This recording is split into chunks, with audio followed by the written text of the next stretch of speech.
Everything is working. Everything is working. I can finally do my little introduction thing. I can finally, okay, this is where I'm going to be starting it for the YouTube VOD viewers, which, hello and welcome. For everybody who's been here live, it has taken me 20 minutes to resolve some technical difficulties despite spending a fair bit of time between last week and this week trying to, like, get everything good. But it wouldn't be a Lauren stream without technical difficulties. No, would it? Oh no, Bug, please don't curse me. So, hi. We've got the ominous wombs. I'm pretty sure that ominous wombs in the background have been a staple of Lauren and Deltarune. But if I could have it be like better background music, I would. I'm afraid that if I hit a button, it's gonna like go right into a cutscene. And we don't want that. Not right now. Because I want to talk to you folks for a minute. And so that means you have to deal with the ominous wombs for a little bit. Yeah. I'm not gonna lie, I'm actually a little bit nervous here.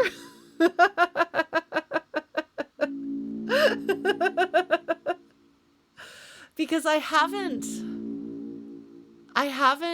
streamed a game. I think I stopped in early April 2025 after kind of failing to keep up with the streams that I was doing last year. I am the boss fight. Yes, oh look, okay. I'm pretty sure that we had the ominous wombs in the background at the beginning of streams when I played chapter 2. But yeah, so like I was saying, I'm a bit nervous because it's been a while since I've done this. And there's always kind of like the feeling of like, what if it's not entertaining? What if it's not what people have been looking forward to? What if I somehow can't deliver a good stream experience, TM? And as with last time, there have been some life changes and some Lauren changes. I don't know that they're as significant as the ones last time. But so I wanted to kind of check in with you folks first, and I guess talk a little bit because that's what I do. Thank you so much. It's been super gratifying to know that there's folks who have been waiting for me, even though my streaming got like less and less and less as my health got worse and worse and worse. And so it's honestly been like several years. I think we can safely say it has been several years since I streamed regularly, or comfortably or reliably. And so one kind of wonders if almost half of the time that I've been streaming, I have been not at my best, shall we say. How is it that there's still folks who want to tune in and support me? So thank you for being that, because it's been a while. Yeah, thank you. And for the comments on YouTube and the messages. I've had a few people reach out to me over Blue Sky and just ask, especially when chapters 3 and 4 came out or were announced last year. So do you mind if we give a little bit of an update on the state of the Lauren, just so that you kind of know what you're getting? Because for some of you, I think it's been like 5 years. Or if it hasn't been 5 years in chronological time, the Lauren that you have last seen was Lauren from 5 years ago. Is that correct? Because even if you discovered my Deltarune chapter 2 streams like a month ago, that's still time traveling to Lauren of 5 years ago. So I mean, I guess the quick summary is, gosh, Lauren, it is almost the end of January 2026, and Deltarune came out in June 2025. What happened here? Well, okay, Deltarune came out on like what, June 5th, 2025? I had surgery 3 days before the game, like chapters 3 and 4 came out.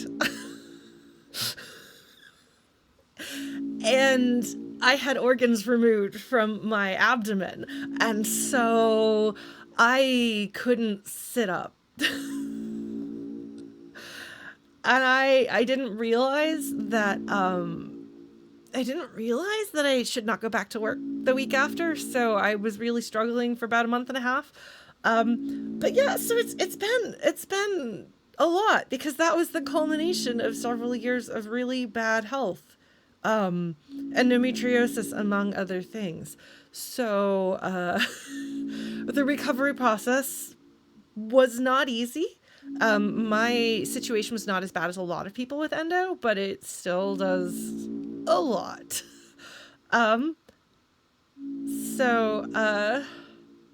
So that is why it took so long, and also is part of why things have been so bad on my streams for the years that I was still continuing to stream. For those of you who watched me playing multiple games with characters who have like not mental illness. No, that's a long-standing problem. No, memory loss. And the question was, is the problem with the memory loss here, like, is the thing that I don't remember because my character doesn't remember it, or because I don't remember it? And that was always really exciting.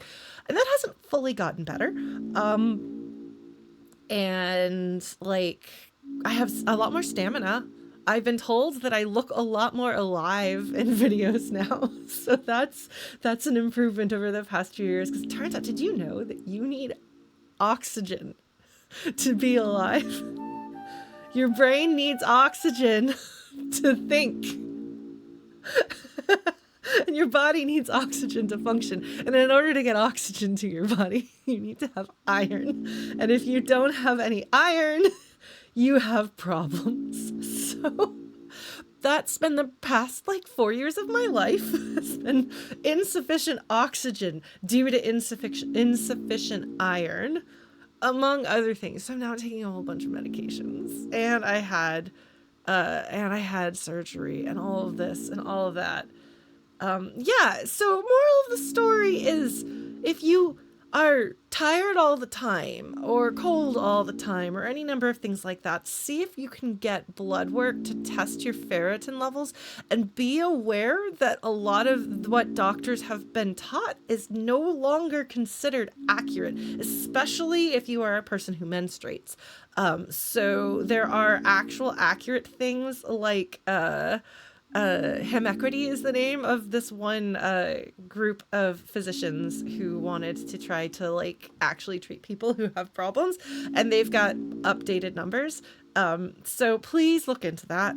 It's extremely common and can be really debilitating. And you know that Tumblr post that goes around about like, I wish that I could just like one day pass out on the street, and it turns out people are like, oh, it turns out that they were deficient in the vitamin. How brave, how strong that they persevered despite being deficient in the vitamin. Well, actually, yeah. A lot of times the vitamin is iron, and it's real. So that's your public service announcement from Lauren. Don't be like me and assume that it's normal or that it's your fault. You too might be deficient in the vitamin that makes oxygen happen in your body and your brain. And you need that, as it turns out. So that's been going on. But I'm physically doing a whole lot better. Like I said, my memory is still weird. So we're gonna see what happens. I really appreciate that folks have been like, do you want to play chapter 1 and 2 just to remind yourself? And I'm like, you remember, you know, you understand that I've had these memory problems, and I appreciate that. I think we're gonna do okay, because on our Discord server, I talked about the end of chapter 2, and was confirmed that I actually had it right.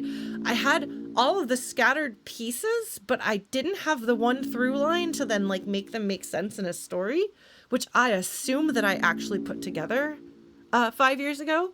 But I missed that. So then when somebody was like, oh, it was this, then I was able to put it back together. So that's interesting. Brain is weird. Memory is weird. It's going to be very odd, potentially, or it could just be fine. It could be fine. I don't know. We'll see. Yes, the Discord, please join it if you want to. I will talk in a little bit about like the rules and how all of this is going to work. And we'll talk more about the Discord there. But a lot of people have memory problems, and that's just normal. The thing is with me, it's weird, it's different, it's soup. And the one thing that I want to say before I dive in, I have had pretty severe, it's called derealization and depersonalization. And I don't know if you are familiar with what that means. But it basically means that like, you know how sometimes you have those times where you, something feels a little bit, like you're like, gosh, this is surreal. I kind of feel like maybe I'm dreaming this moment. Well, sometimes you just live in that feeling of dreaming this moment permanently. I mean, not permanently, because theoretically it'll go away eventually. But like all the time. It doesn't let up. And so I have been kind of operating, because it doesn't seem to, that doesn't seem to be going away, but maybe it will now that my health is getting better. But I've been operating in a state like that for a while.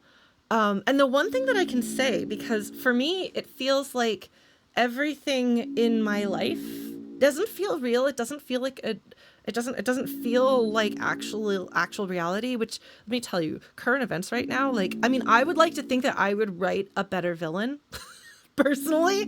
But the surrealness of the everything right now really doesn't help with a feeling of, things are not real. But one thing I can say about myself is, like, basically, you know how, okay, I'm gonna once again reference like a Tumblr post, I think it is, but where it's kind of like my, like even in video games, even in like fictional worlds, I'm still nice to everybody, because it turns out that that's my fantasy is to just be able to be nice to everybody and fix all their problems. I even had a therapist, when I was in my early to mid 20s, suggest that maybe I should try playing a tabletop character who was actually a villain to become comfortable with that. And I was really, really upset at the thought of doing that. I'm just not comfortable with it. It turns out that, just as I want to always do what's right by fictional people in video games, I don't know for sure that any of the people in the world around me are real, because nothing feels real. But even if they're people in a dream, I want to be nice to the people in the dream. So I can say fundamentally, I've spent a large part of my life not knowing who I am. That does seem to be an aspect of my character. That's pretty cool. I will take that, Science points to, I'm taking it on faith that all of this is real and that all of this is actually happening, and that the people around me are actual people, and the events that occur are real and consequences will be real. That's a hard one. When you don't have a feeling of reality, consequences don't really feel real. But I have held myself just so incredibly close and tight for so long that I don't know, man. Apparently, I'm still a good girl, and I still do all of the things that I'm supposed to do and complete my homework on time and all of that. But yeah, so I don't know what's gonna happen when we stream this game. Because also, okay, this is gonna be really hard for you to believe right now, because you're listening to me laughing and smiling and emoting and being super this is the Lauren you've known and loved. I am so good at masking. You have no idea. I haven't actually felt a warm emotion, except for 3 points in the past several years. And I know, because when I started feeling it, I was like, what is this? Is this happiness? Is this hope? And then I just kind of lay there, like bathed in golden warmth for a few hours, and then it went away again.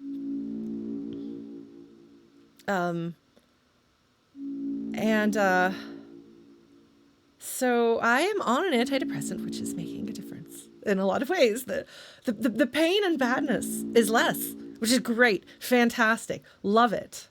But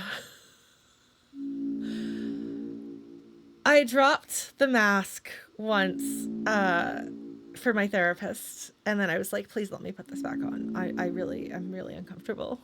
I don't like it, and it makes me uncomfortable. And I went to MagFest a couple of weeks ago, and at some point, like, because I was really struggling one day, and it dropped a bit, and I was crying, and my friends were like hugging me, and I was like, I'm tired of this. I don't want to do this anymore. Wipe my tears. I'm like, so blah blah blah blah blah blah blah, and they're like, it's fine, it's fine, it's fine. I have concluded that I would actually prefer this. Yeah. So that's that. So I don't know how this is going to go. But at least I'm like out as gay, and I have resolved some idea of like presenting myself and that sort of thing. So we're making progress on several fronts in 5 years. I'm pretty sure I did this last time. I'm gonna high five myself through space-time. Because despite all of this, despite everything, all of my health issues and my mental health issues and all of that, progress has somehow been made. So, turns out you can still work on things even in suboptimal conditions. Is it still me? I don't know. Is it? Is it really? Is there actually a me? Or is this all the fantasy of a dying brain? Am I just stuck forever in a dream? I would like to think that my dreaming brain would be kinder to all of you. If there was going to be a villain, it would be a more interesting and believable villain. Or maybe we don't have a real villain if I were in charge. So, like, I don't know. I'm sorry. For those of you who can relate to this, I'm sorry. Because it sucks. It sucks a lot. It's really, really hard. And some days are better than others. Today's a good day. Actually, I've been doing pretty all right. I've been feeling okay, which is good, and I'll take it. And I'm sorry if you feel that way yourselves. My doctor thinks it's CPTSD. My therapist thinks it has something to do with my thyroid. Nobody has any answers that they can actually act on, so it's fine. And I don't know. It's still really hard, and it still really hurts. And I'll be perfectly honest, sometimes there are days that I want to close my eyes and not open them again, because I'm tired of fighting it. But I made a pinky promise with somebody that I love very much in my family, and have talked to my friends about how I'm doing. And I know that it would make people really sad, and I am continuing to persevere. I have so much experience pushing through things that kind of suck or really suck that I can just keep going. It's okay. I will keep going. So that's what I'm doing. Gosh, that's a little heavier than I meant it to be. But things are really hard for a lot of people in a lot of ways right now. And I think Toby Fox makes games for people who have feelings like we do. So maybe this is the place for it. Maybe this is the time for it. They'll put a big old time stamp on this one for all those folks who just want to see the game. But I appreciate you all listening to this. I hope some of you feel like you're not the only ones, because frankly, talking to friends and they're like, oh, memories problems. Oh, probably because you're getting older. Or, oh, you mean you're like a little bit tired. And once you start actually talking about the problems that you're having and you see people be like, oh, that's real. That's bad. I'm sorry. And sometimes people will be like, yes, I relate and I have a similar experience, and they talk about it and you're like, okay. Like, I have a friend from grad school who literally took on a different name because she had a series of strokes and felt like she had changed sufficiently as a person, that she wanted to really signal to people, I'm not the person you thought I was. I've inherited her life. And frankly, to a large degree, I feel like I have inherited Lauren's friends and Lauren's connections and Lauren's responsibilities, and I've been doing my best to uphold them. And I kind of hit the point where I ran out of the ability to do that and started telling everybody this, and being really frank and honest about where I am. And people have been really supportive and understanding and patient. When I talk about my memory problems with my friends now, when they were recalling things in the past, they'll be like, oh, do you need context for this, Lauren, or do you remember it? Which just makes me feel so like seen and supported, which is great. And I'm really grateful for that. And friends who say, even if you don't remember me, like, if you still love me, like that's enough.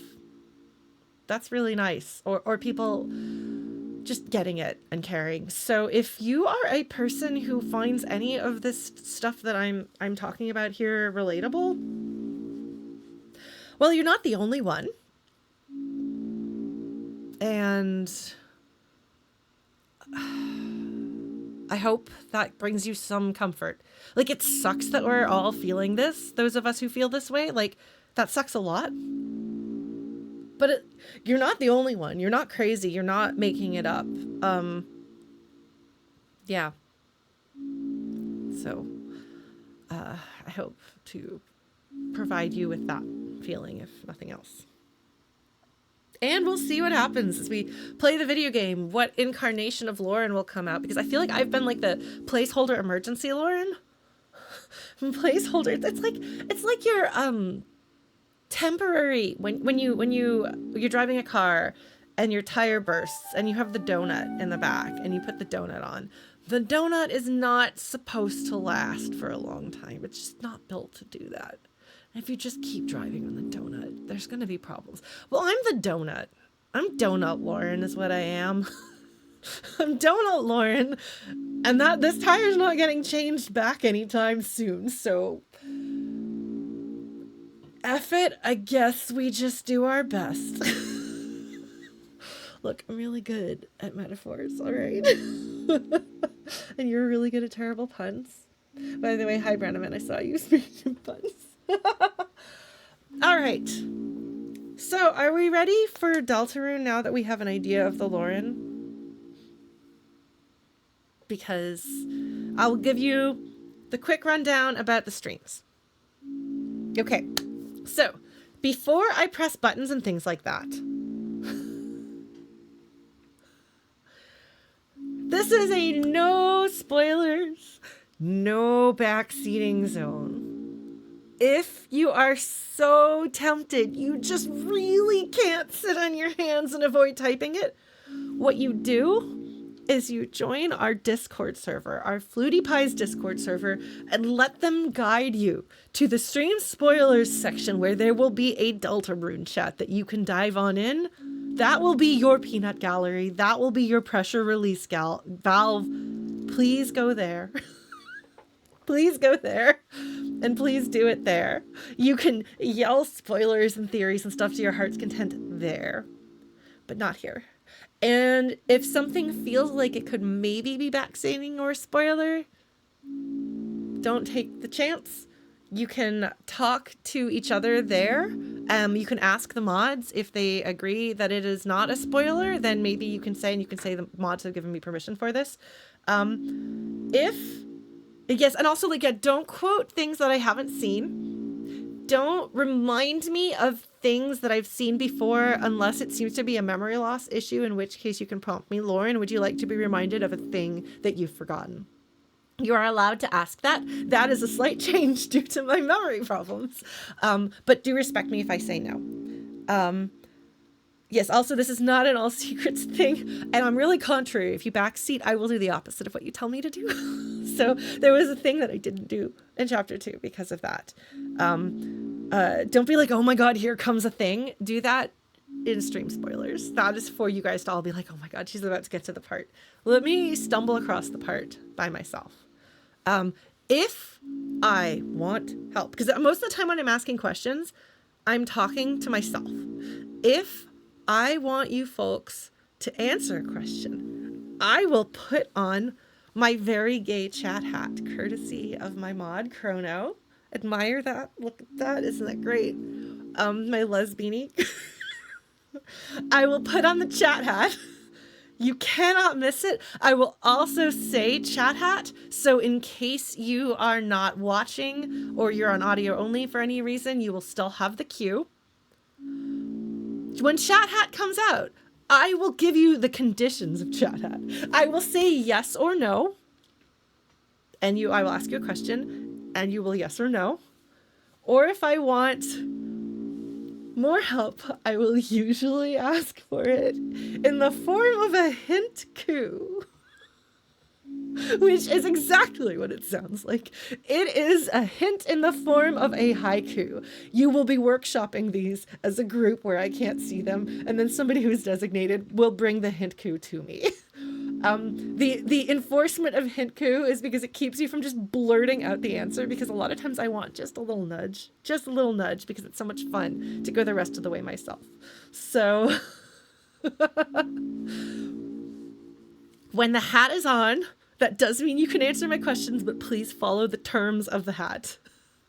And yes, like, if you, like, come up with a hint coup and it's not the hint coup that gets chosen and you want to share it later, like, you absolutely may, because, like, sometimes, like there's care that goes into producing a good hint coup, and, like, that deserves acclaim and praise. Yes, no, it's like, I grew up on the King's Quest games, and we had this hint book that, like, had, like, different stages of hints that you could, like, have your magic marker reveal. And I like being able to figure things out. You might have noticed that. So that's the rules. If you hit, !Discord, FlutyBot, our bot should be active and should be able to provide the link to the Discord at any point. And you can follow that link. Yes, follow that link. Chrono just brought it up. And again, stream spoilers, pop into stream chat, and ask them, where do I go? And they will take your hands. Take your hand and guide you in. We do have quotes. We will be adding quotes. Feel free to add quotes.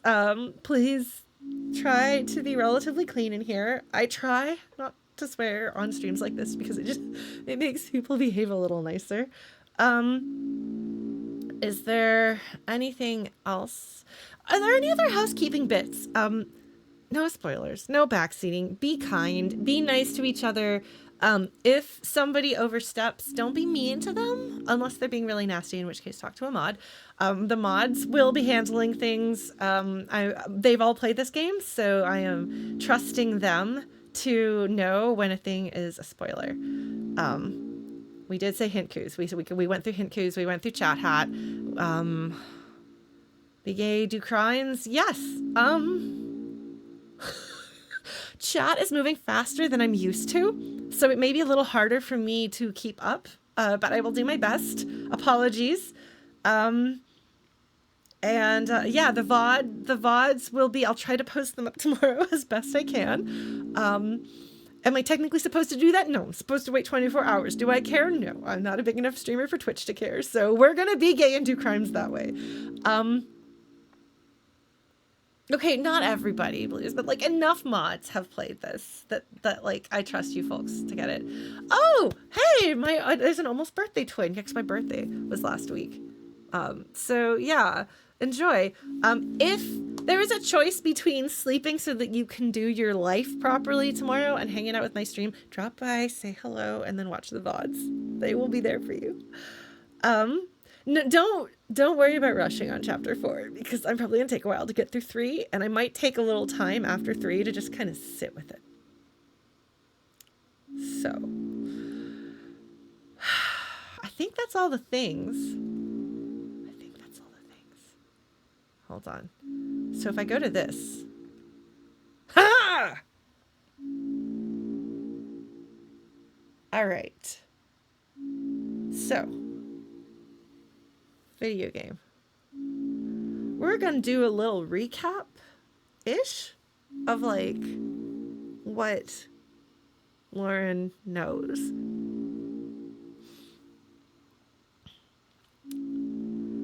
So I don't remember whether we had the name of the first 2 chapters, whether we had A Cyber's World being the name of that chapter before, but I'm really excited about it.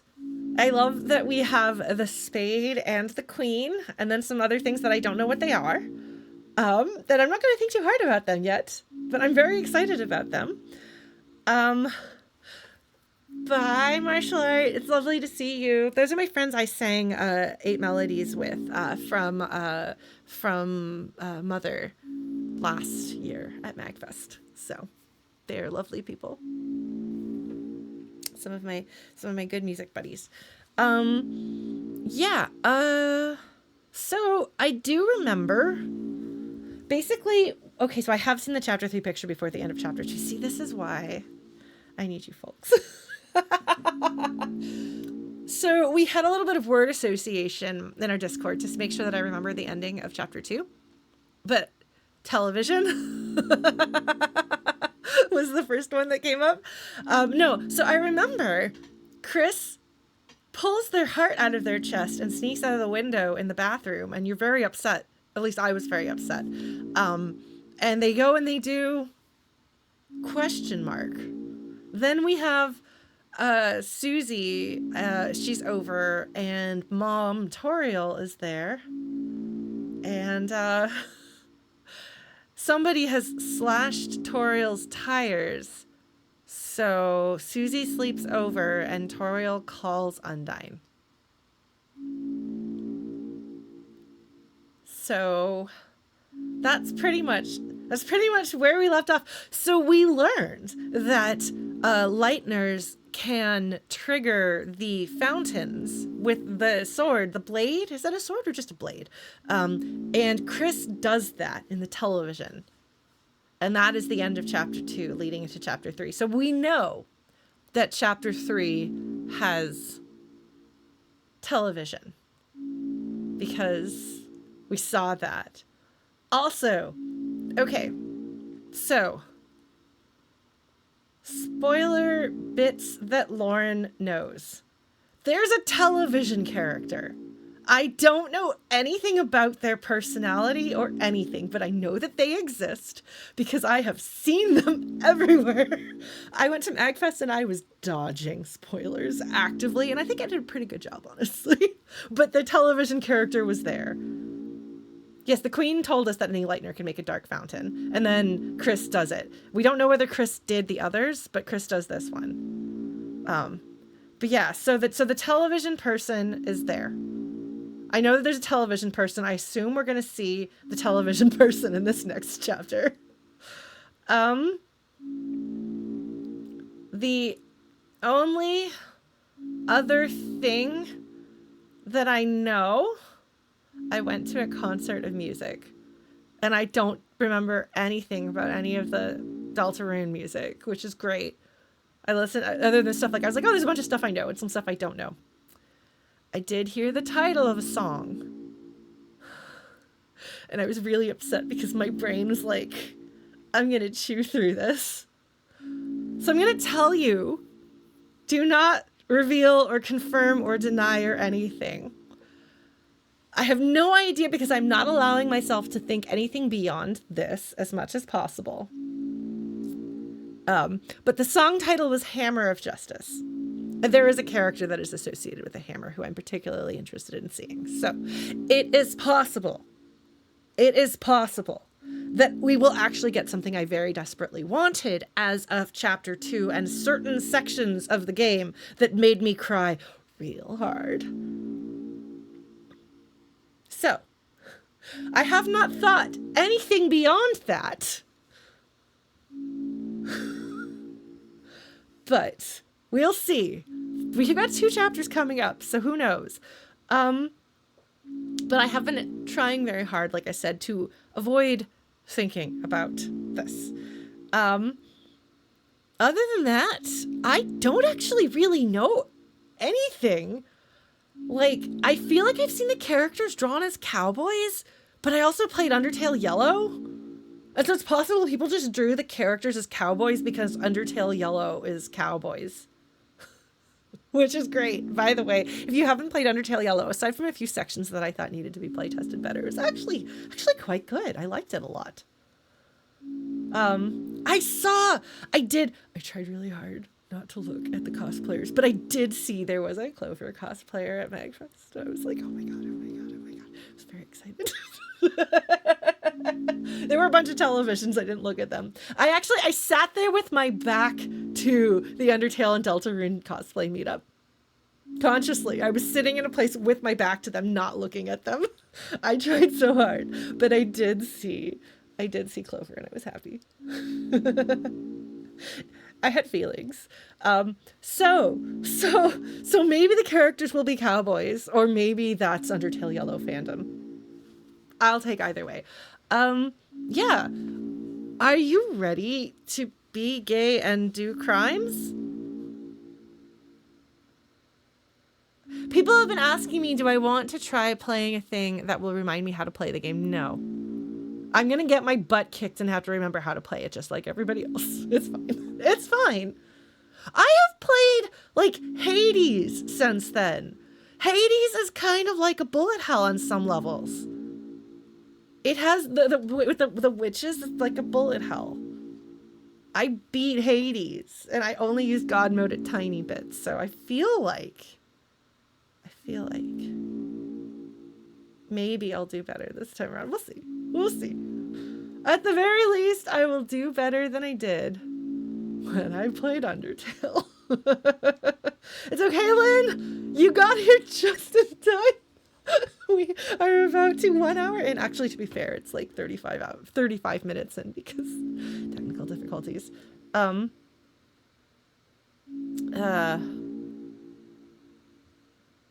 ready to dive on in. We're going to finally hit the button. Are you ready? I might have to do some shuffling around of like screen sizing once we get in. So just like bear with me. 35 minutes in leaving the start screen. 35 hours would be pretty great. Any last minute predictions about the next chapter? Oh, I could throw something out there. Toby Fox, despite being younger than me, has shown himself to be inspired by works of my childhood that predate him, presumably because his involvement in the Homestuck fandom and in the Earthbound fandom meant he associated with people who are more my age. I have had this theory for a while that there's kind of a never-ending story thing going on. And we're about to go into a television, which is, in fact, a place where stories happen.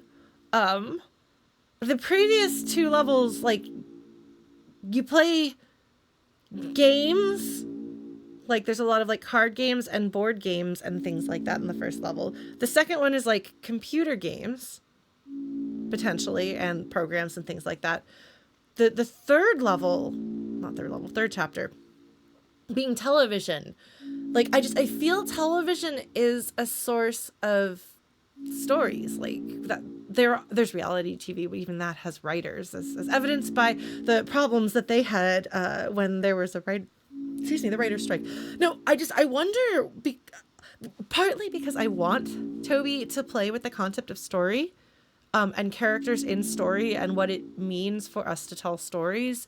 and how we can shape ourselves and the reality of the world around us through that. Like, I wonder, like, are we going to do something that, like, if there are going to be never ending story references, I would be so happy. I'll go get my Orin and everything. But like, cause I wonder, are we going through different ways in which people can tell themselves stories, like something like that? I don't know. Mediums? I don't know exactly where I'm going with this. But I'm curious. Did I tell you I started writing a book? Actually, that was kind of like, what would I do if I was writing something that was breaking? Because the thing about the never-ending story is that it, by necessity, does not actively involve us. We are passively part of the never-ending story. There's I mean, it's much easier for me to quote the movie than the book, but they were with him in the bookstore. The childlike empress says, as she is talking about how just as her world is a story that Bastian is experiencing by reading it, we are experiencing Bastian's story by reading or watching that. There is something that can be done in an interactive medium and no non-interactive medium, in which instead of being the passive outside of that, because that's what makes it the never-ending story. It is not that the story goes on without end, although there is some element of that, but it is the fact that, like, the story that is told to the person, but the person who's reading that story, and the person who's reading that story, and the person who's reading that story, and so on and so forth. For me, the movie came first, and then I went and read the book. And I will someday teach myself German by reading the book. I have it on my shelf over there in a dictionary. That's what I'm going to do, because I love solving puzzles. you might have picked up on that. So being able to, like, take my knowledge of, like, Old English and English history and historical English grammar and things like that, and piece together words. Anyway, the thing that I'm really excited about, potentially, that I want Toby Fox to do, and if he doesn't do it, maybe I'll turn my book into a visual novel. I don't know. But it would be really cool if we were interacting as part of the never-ending story instead of just an observer. That would be really cool. That's kind of endgame stuff, but I would not be surprised if there's never-ending story stuff in this chapter, because it's in the television. You know what we haven't done? Books. That will be there we go. Do you want an out there based on literally nothing mini golf? We'll say for now, because we've got it, chapter 4 is books. And if it's not chapter 4, it'll be one of these other 3 chapters. Because we gotta have books.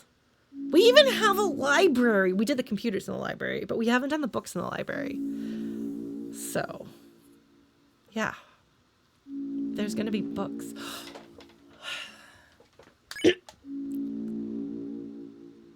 I'm gonna cut myself off here before I go in places that I don't want to go yet. I wonder if that's chapter 4. We'll find out. We have hit a button. This is me cutting myself off. All right.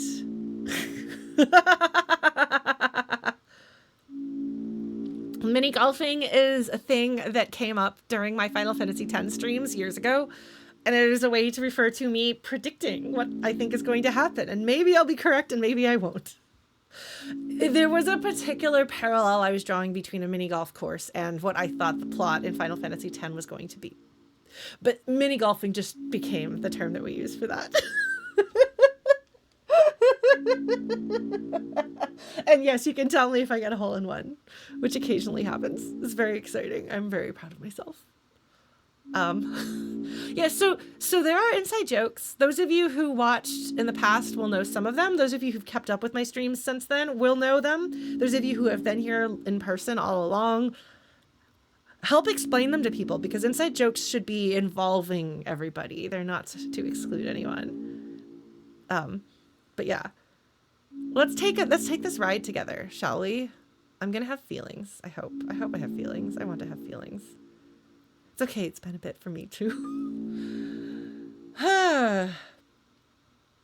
Yes, exactly. Song and Storm. All right. So we're going to start this and we'll make this work. All right. You ready? An hour late. We're finally hitting the button. We're going to do it. I wonder if that's like a Cheshire cat with that smile. I'm pretty sure that I thought it was a Cheshire cat if I saw that smile earlier. Okay.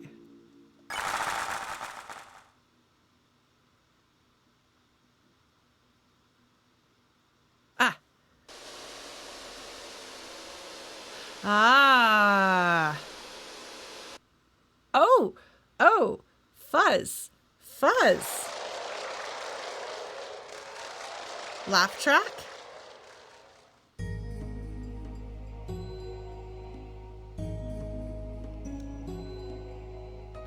We could have just had this music. But instead, we had to have the ominous woms.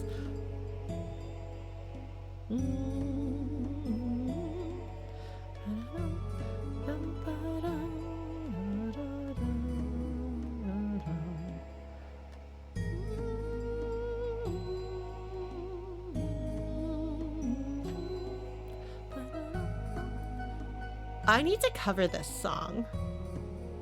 I love this song. We've spent a lot of time. Yes. Okay, look. How many people have 51 hours? And that's not even all of it. Something is potentially wrong with me, but that's fine. Are we ready to dive in? Yes, I do actually remember Silver. It's just because the launcher is different this time, I thought it was different.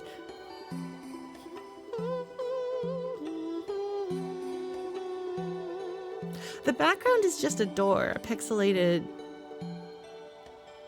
door with swirly swirls on the outside.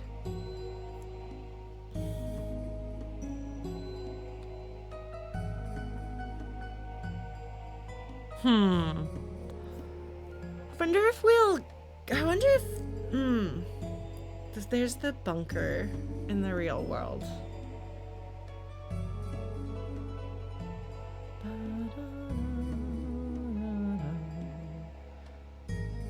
Sorry, there's music. I'm gonna be at VGMCon and one of my friends is doing a variety show and I'm thinking about doing a dance to A Cyber's World because that's been on my dance playlist for like a while and I was like, I could maybe choreograph something. Such a good song. All right. 100 hours at the end of chapter 4. It could happen. It could happen. Yes, the door's pixels do look pixelated.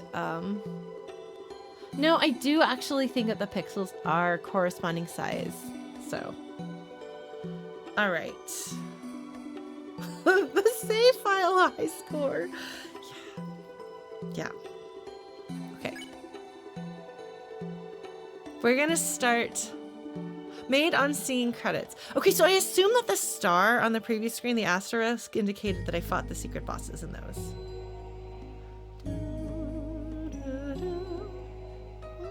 Mixels! Well, because they got the I don't know. Yes. It looks good, though. Having played a file. Okay. Okay, look. I will say this. We have this save to load because I dug around on Tough Stuff, my old laptop, and I found a file or a folder called After Jevil. So we took that and we are assuming it is the correct save. So Jessen doesn't have to once again recreate my save from scratch.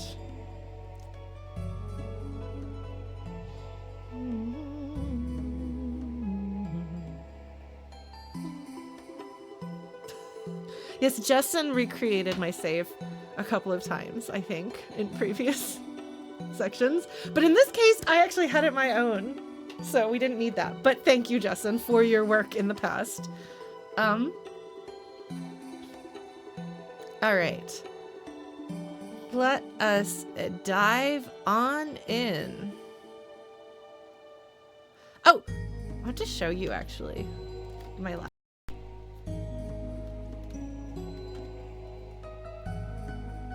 You see that right there? Look at that.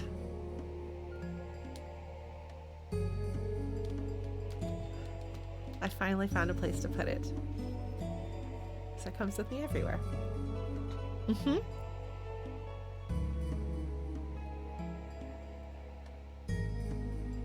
I love this game. I love these games. Alright.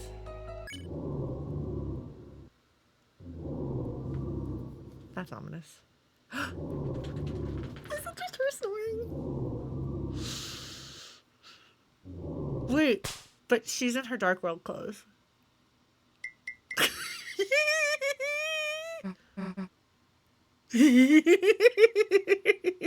She's my favorite. I love Susie so much. Also, I love that the spotlight is moving around so that you know that it's a spotlight and not just a circle. Oh, right! I am going to narrate! Do you want me to narrate? This is the thing I've started doing. Folks have requested it partly because I read really fast and partly because some people like to have streams on in the background. Okay. I don't do voices, but I do presences, if that makes sense. Are you all right? I will blow my voice out faster this way, but also this means that you can follow along. I'm actually going to submit an audition to do some voice acting for a friend's game that she's working on, visual novel thing, that I should probably record in the next few days. Anyway, yeah, it's something I've been doing on my streams. Okay. God, I have to figure out what I'm going to do. It's great when it's like voices I can do. Like, I can do like a country type voice, but I'll have to figure out what am I going to do with this. All right. We'll figure it out. It's fine. See if I remember people's voices. Oh my God, look at how spooked she is. Hold on. Hold on. This couch looks like it's got eyes. This couch looks like it's about to wake up and walk around and start talking to me. And also notice it's totally a spotlight. We are on the stage. This is great. Okay. And yes, the couch has feet. Are those also arms or eyes on the arms? But those are definitely eyes behind. I'm sorry. I know I need to press a button. I need to read text and all of these things. My inner dinosaur teenage lesbian voice. Oh, man. The couch does look sleepy. Yeah. Oh, I love these characters. Also, look at like the detail. The sprite, how cool Chris looks at this angle. I really love, one of the things I love about Suikoden 2 is that they took the time to make custom sprites that are only used in one scene, and it really adds impact to really important emotional moments. Toby Fox has a crew of people helping him now, so he can get people to help with things like that, and I'm excited. Good night, Drew. Congratulations on your new job. I'm glad you have a very good reason to not stay up all night, and we'll see you tomorrow. The VOD will be there for you. Thank you, Blue Jay. The sound crunch is the sound of a couch eating sufficient iron. You have to take it with vitamin C.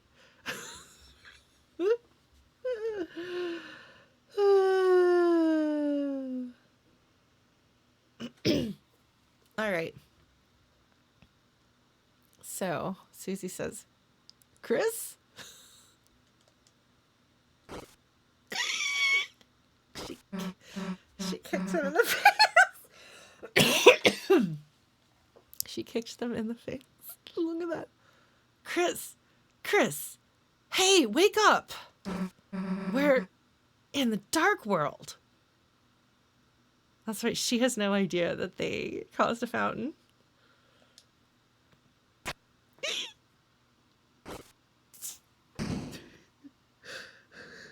They're simultaneously such dum-dums and so cool. Like the way that they lay flat and log roll off the couch. And they look dumb.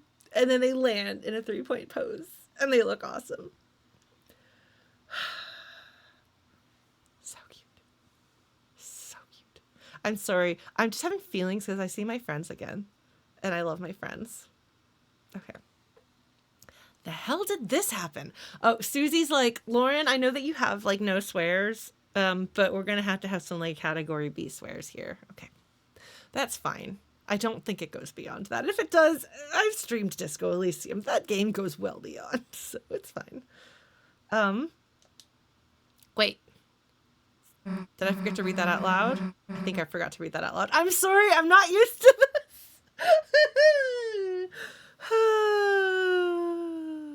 Okay. Well, who cares? This means another adventure, right? Look at how happy she is. This is all she wants. Is Chris doing this to make her happy? That would be really sweet. Because it feels sometimes like Chris is close to... Like, Chris frequently feels like they're doing something villainous. But then it's revealed that they're not actually being villainous.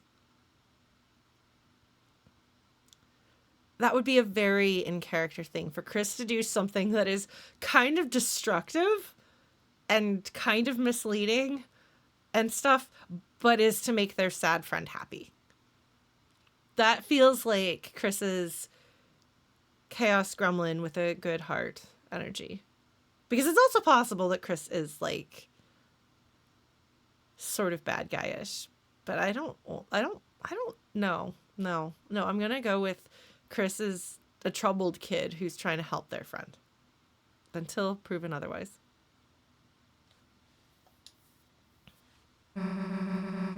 Let's see what else is around.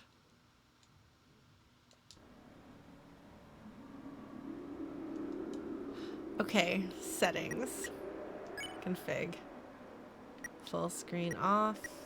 There's got to be a way to change the size of it.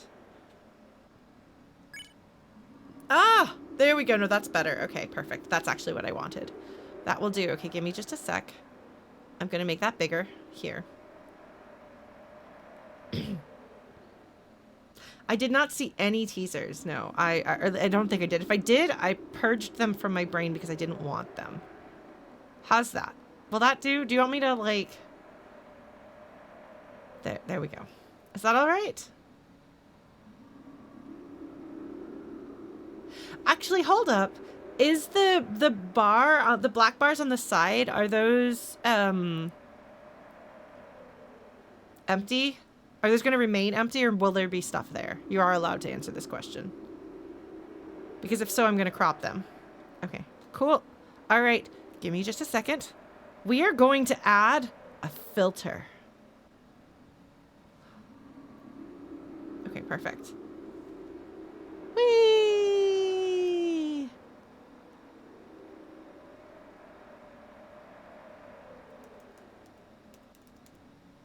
And then... Whee!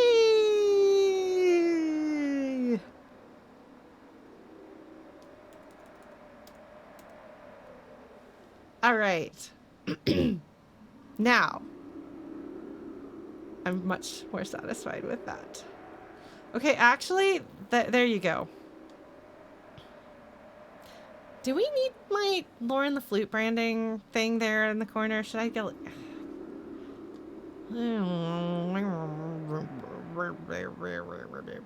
Hold on. I want you to be able to see the game. Okay, we're going to do this.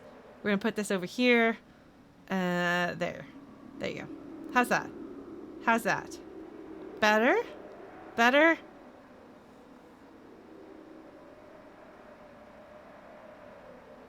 Well, that's mostly just so that, like, when people are like, who is this? When they're looking on. Okay. All right, and then this accidentally, there we go. Okay. Oh, I'm so excited. We got it working. We got it working. Okay. Auto run on. Controls. I'm going to fail to remember them, and then we'll remember them. We'll die horribly. It'll be great. Master volume. Oh. Oh. Well, fortunately for us, I have an audio interface that serves as a mixer, so we're good. Simplify VFX. I don't think I need that. I think I'm good. We're good. We're good. Magic. Oh. Okay, excuse me. Item. Equip. Power.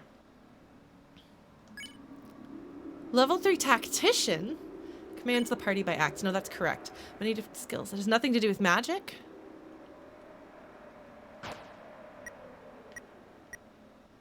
Level 3 Dark Knight. Does damage using dark energy. Rude Buster and Ultra Heal. Right. Okay. I love that there's guts.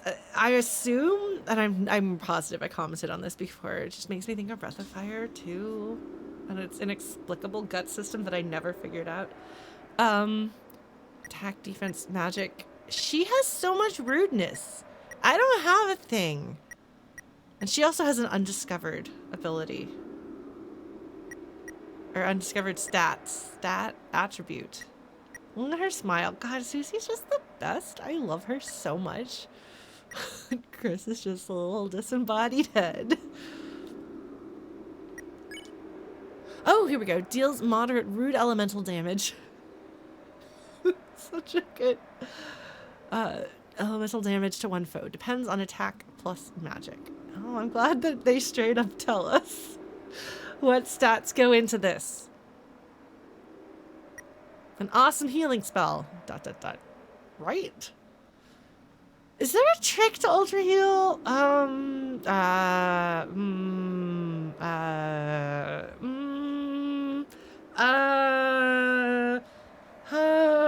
Yeah, we're gonna go with this and say ... right for the awesome healing spell. Is there a trick? I don't remember her healing spell. I do not. And I'll figure it out. Okay, should I figure it out on my own and be like, oh yeah, oops? Or should I ask you folks? Okay, it's not very good. Okay, well the TP, the toilet paper is 90%, so it could be less bad. Okay.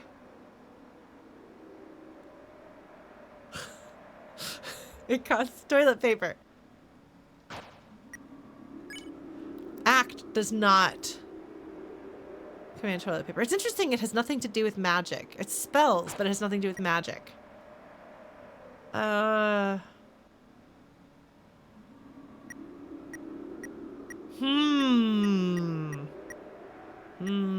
Okay, well, we're gonna think about that. Okay, let's see what we're equipped with here. Because these are... Oh, the mannequin! I never did figure out what to do with the mannequin, did I?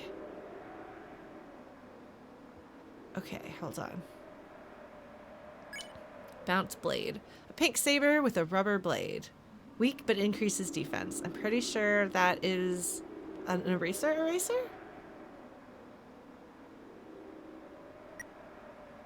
Dealmaker. Fashionably pink and yellow glasses. Greatly increase money gained and... ... question mark. That's Spamton. Spamton. Okay. Mannequin. It's a mannequin with the clothes permanently attached. Useless. Okay. Well, that just tells me that it's significant somehow.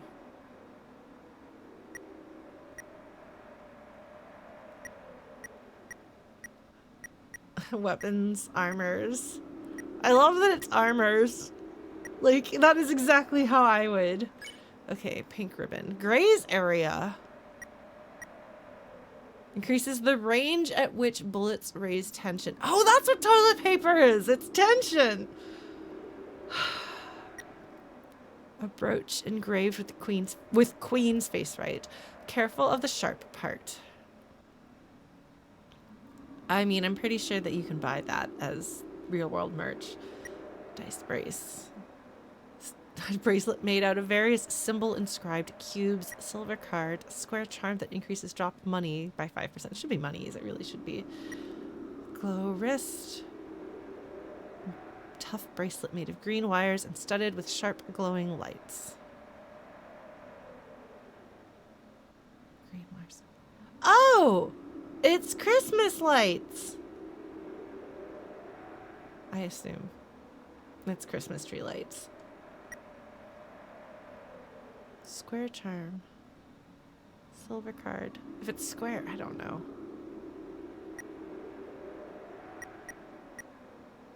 Amber card. A thin square charm that sticks to you, increasing defense. Stickers!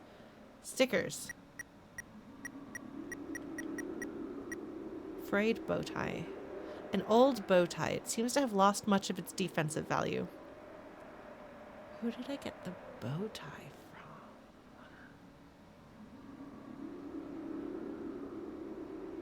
Does Spamton have a bow tie? White ribbon. Crinkly hair ribbon that slightly increases your defense. Raises your cuteness. 2.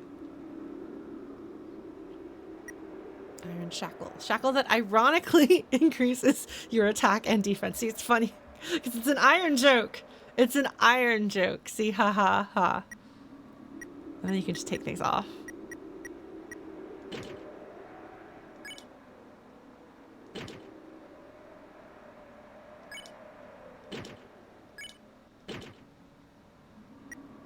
Okay.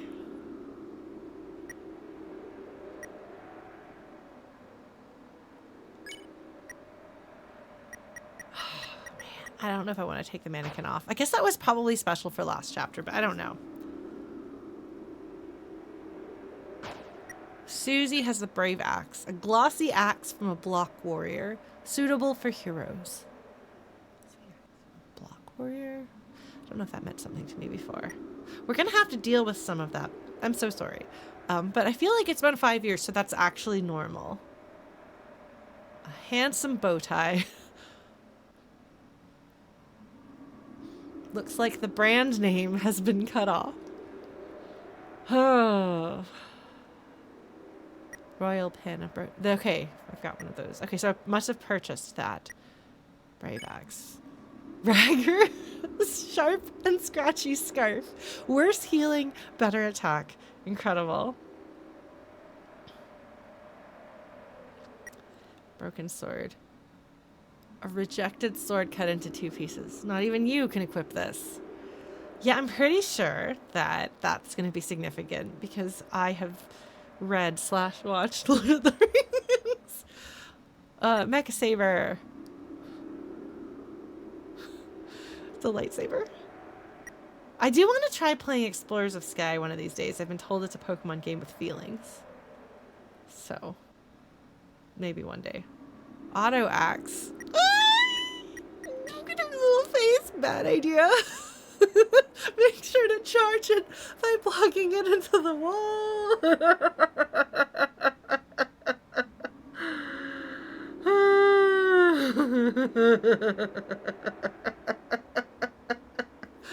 Spooky sword. A black and orange sword with a bat hilt.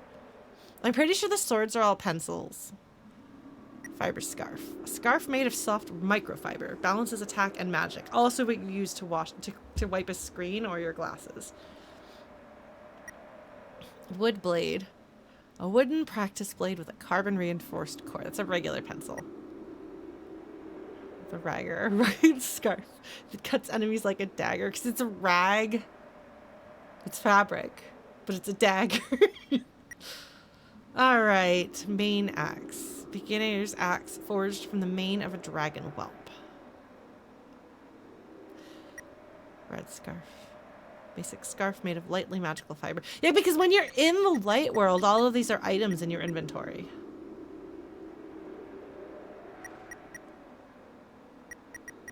I don't remember the dragon whelp. I don't know if I should. Okay, auto axe. I don't know if I want... Susie, I don't think you need the bad idea. have Jevel's equipment? Key items. Do I not? Do we have to remake my save? Okay. Spaghetti. Spaghetti code. Yes. Made of macarons and ribbons. Tension gem. That's the toilet paper. Spin cake. Oh, yeah! Yeah! Shimmering shard. Its value increases each chapter. Light candy. It's just chalk. It's just chalk.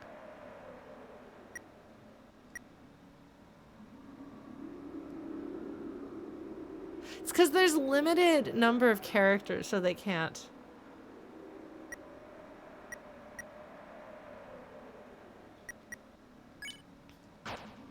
Okay. So I'm remembering buttons. Okay. B is yes, and A is no. Key, cell phone. You tried to call on the cell phone.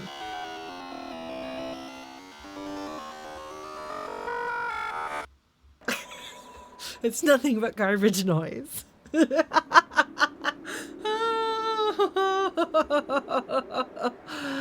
Oh, so good.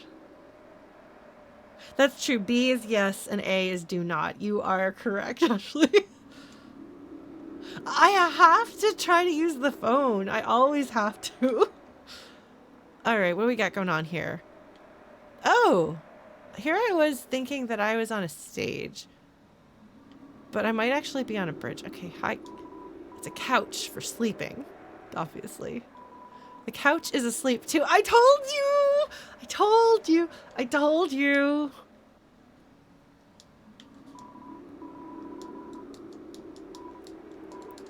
Okay, that doesn't seem to be changing. Even on different angles.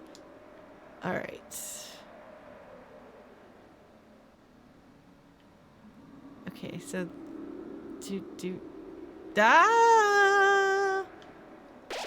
A stale wind. You stifle a sneeze. Stale wind. Interesting. You are filled with the power of not sneezing. Save. File saved. Oh. Hold on.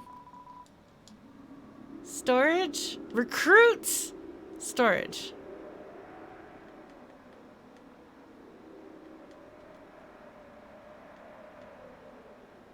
Butt juice. Why? Why, Toby Fox? Why? It's short for butler juice. It changes color with temperature. Rotten tea. A tea that has deteriorated after a short while due to its poor craftsmanship. Darn it, that was one of the character teas, wasn't it? Well, apparently you have to use them in the chapter that you get them in. I think.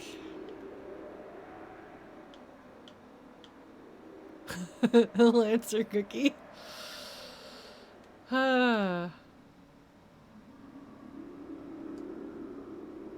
Okay, well, that looks like that's the way we're Oh, look, your leggies, you're walking, you're totally walking. I called it, hello. It's a couch for walking. The couch is walking too. Oh, it's going off stage. Where'd it go? It left. No. It left. This looks creepy. Instead of stopping it now.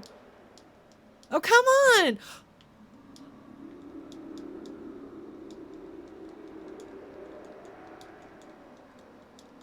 Did you see the little guy jumped? Do it again, nope. Okay. Well, that's not creepy or ominous. Where did my couch friend go? I guess my couch friend was done. Oh. Recruits. Those are basically within... Yeah. Oh, okay, I just have to say, I did see... Oh my god. They're so cute. I did see a task manager at MagFest. I was like, I know who you are. But I was like, I'm gonna avoid talking to any Deltarune characters just in case. Although I lied. I got some photos of Spamtons and a Jevil who had the tail. And I was like, excuse me, you need to pose with the tail. I need to be able to see the J. So they got it. They're so cute. And weird. Yeah. Yeah, look at all these friends. Oh, these are so many friends. They look so... Yes! Oh, okay, okay. I'm excited. Okay. Oh, we're gonna have a whole new set of these guys. Okay. I didn't call them gerbil. I should have, though. Hello, hello, Angaku Overdrive. How are you doing, Kent? I was just having a recollection of cosplayers at MagFest. I can click on them to read more. Oh, yes. Oh, yes, let's do that. Rudin, someone's best friend. Diamond's our girl's best friend. Shine on you, lazy diamond instead of crazy diamonds. Music reference. Oh, there's question marks.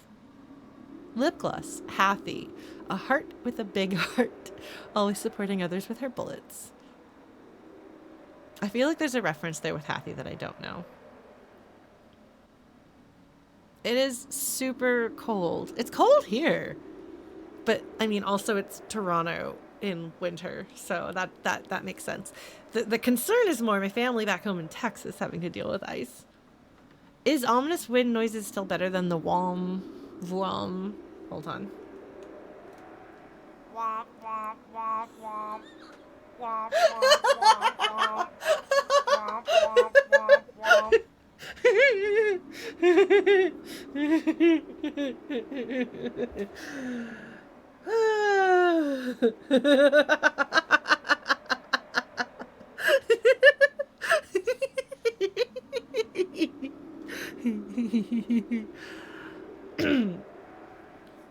Yeah, no, I'm concerned, but at least it seems like nobody that I know in Texas has lost power.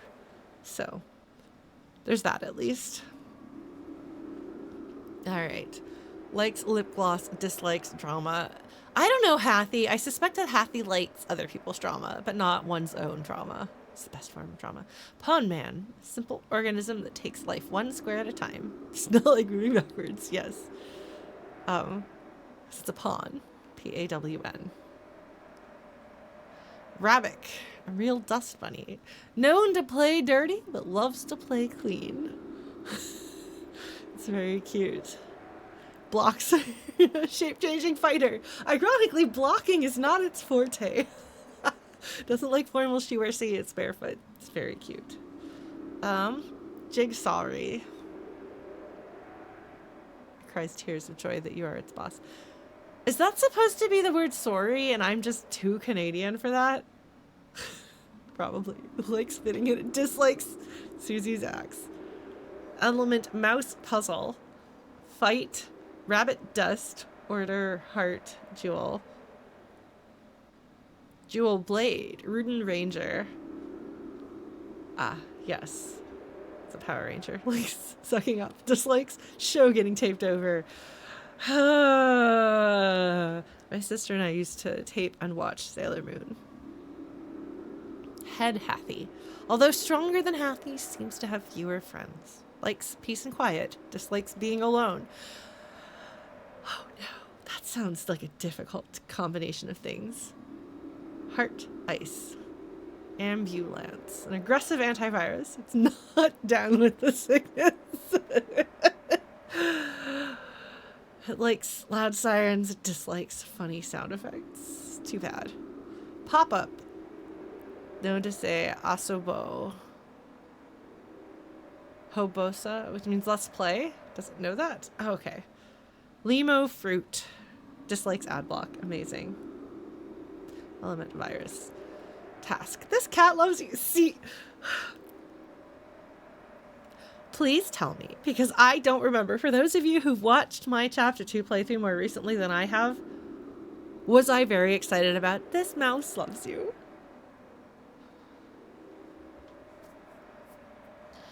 It's an Earthbound reference. Speaking of...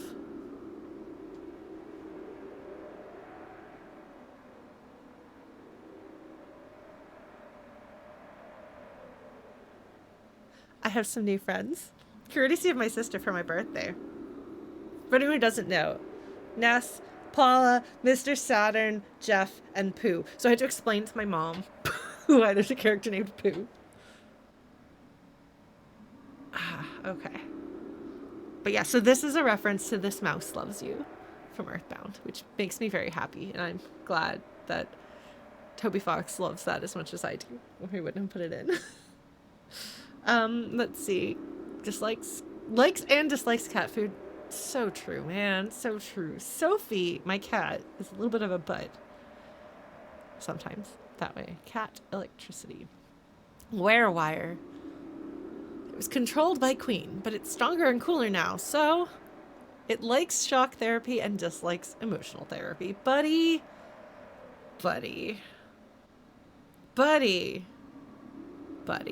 Just electricity. Mouse. It dreams of reenacting scenes from cat and mouse cartoons. It likes clicking and dislikes clicking on pop-up. Poor pop-up. Viral-Coon. A virus with a slightly criminal streak and a heart of gold. I'm obligated to like it. Rogues with a heart of gold. My favorite. It likes retro games and it dislikes the federal justice system. What is not to love? Viral-Coon is clearly like, that is my Deltarune Sona of the monsters, clearly. So good. Every single aspect of this is great.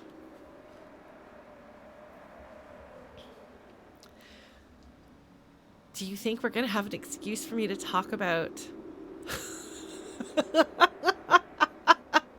punitive versus restorative justice? I might find a way. We'll see. If there's a Robin Hood... Okay. Swatchling, colorful and dandy, you can always count on him to work hard. He likes paint by numbers, and he dislikes mixed messages. Dating must not be your favorite thing, Swatchling. The element is color. Wire. The wire and the wire. Wait, so if werewolf, the were means like man or person, because it's a man wolf, person wolf. So then there's person wire, and then there's person wire.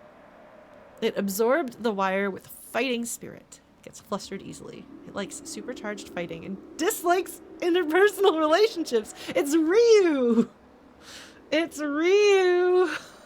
Incredible. He has a fighting spirit and he doesn't know how to do interpersonal relationships, unfortunately. Task manager. Loves to coordinate outfits, strongly dislikes clowns. Likes new wave synth pop. Dislikes mismatched socks. Oh, well, I hope you never meet my sister then. She likes to mismatch her socks. Could be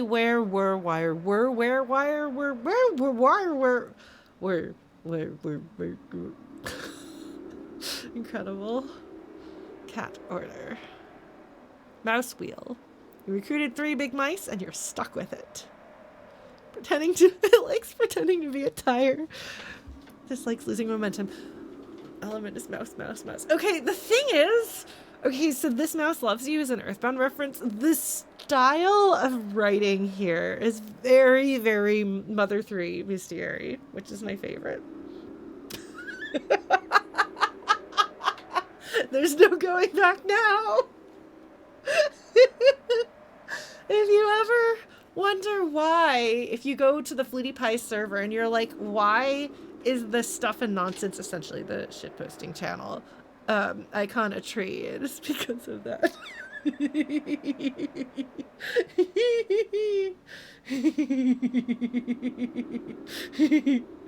Because that was one of my favorite moments. It makes me very happy. Very happy, you see. Okay, well, we recruited all of the everybody's. We're probably going to go get our butts kicked. Are you ready to go get our butts kicked? You know what's interesting? Susie and Chris their sprites have different color palettes completely. Like, their outlines are completely different colors from the looks of it. Well, maybe their faces actually are both outlined in black, but Susie is mostly outlined in the dark gray that is her black, and Chris is mostly outlined in the navy that is their black. So it's interesting. Bicycle levels? What does that mean? Well, I guess we're gonna have to go this way.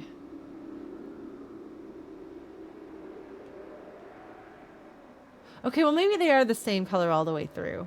That's what I thought at first, and then I was like, maybe their faces are outlined differently. It looks great, though. Looks very good. Well, the thing is, having something that's like solid black, there's like less... It works better to have her be... I guess it's green, but it's black. It's functionally black. It's really good. Oh. You guys are impersonating a bicycle? Is that what's happening here? All right. I want to have a look button. You know, like in old adventure games. However... Oh. I thought I was sliding, but I'm actually stepping. Okay, shall we go down the slide? I guess we go down the slide. Oh, did you see how cool looking? God, they're cool looking. They're so cool looking. Oh my god. That looks like a pile of dust bunny. Dust. It's another slide. Oh, this is going to be one way. Notice how, like, the spotlight takes a minute. Like, it kind of shifts a little bit. It's a really nice detail, and in case you hadn't noticed at this point that it's a spotlight and not just a, like, field of view, that would reinforce it. All right. I guess I'm going to go down this and see what happens. Whee! Oh, hello, bobbles. Hi. Hello. Everyone's sleeping.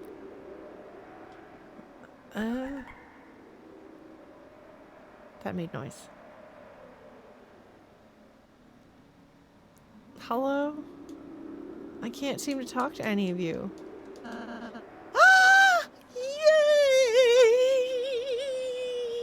Yay!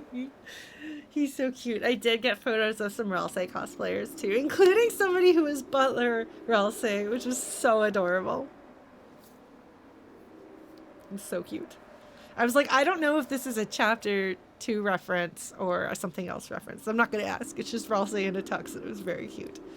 He is a precious and special boy, and I love him very much. He says, wait for me. It's Ralsei, in case you're not looking at the screen and you didn't get that from the fact that I talked about him. Did his portrait change a little bit? Does it have more detail?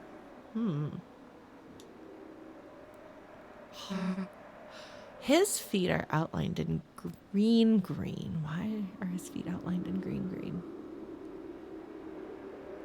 Susie says, Ralsei! I wasn't sure if there was an additional Ralsei tux. I remember the Ralsei tux from chapter 2. But I wasn't sure if there was more Ralsei in a suit. So, okay. I love how just, like, unreservedly happy Susie is here. Like, she's getting everything she wants. She's back in the dark world. Her friend is here. It's great.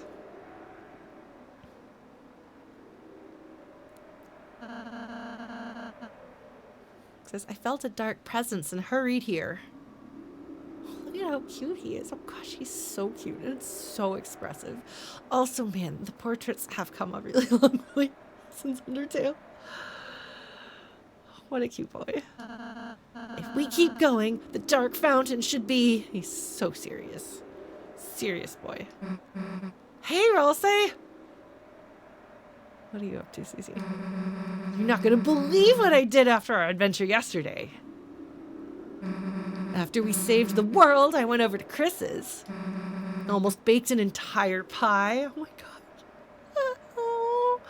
Oh, she had a normal, happy family time. And then marathoned movies all night. Sorry, I don't know what the voices are doing, so we're just going with it. Aw, Susie, it sounds like you had a wonderful time. Yeah, it wasn't awful, I guess. Look at her, she's like, yeah, it wasn't, I guess it wasn't awful. I guess it was fine.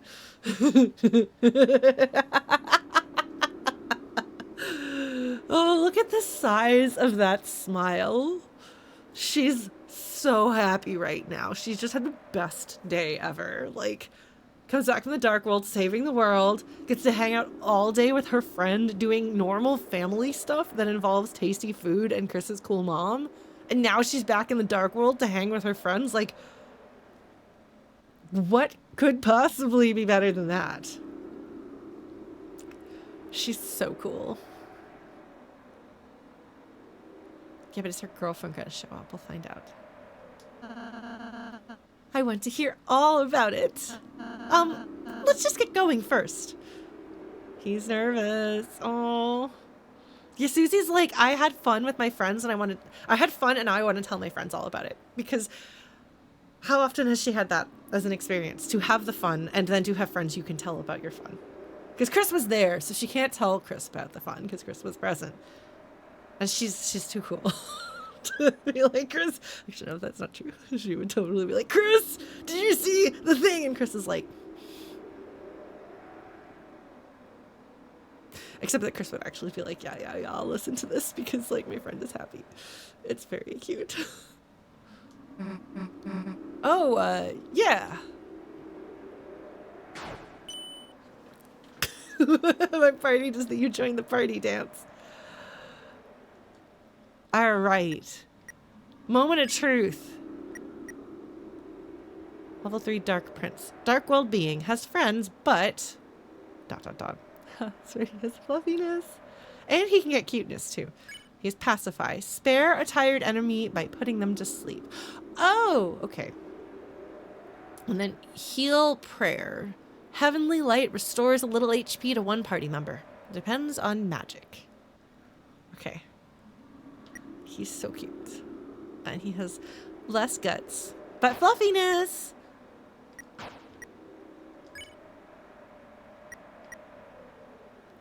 Dainty scarf, royal pin, and chainmail. Do report back if it looks like we don't have the Jevil stuff and we'll have to remake. Why did the save say after Jevil? Do we have to load my save?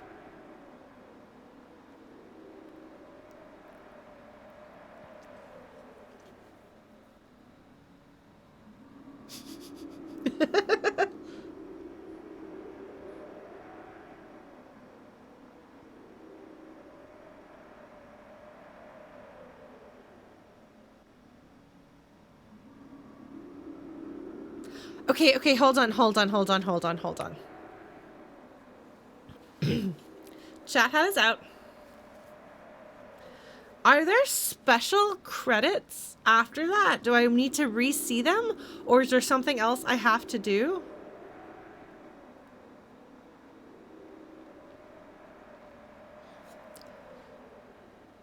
Okay.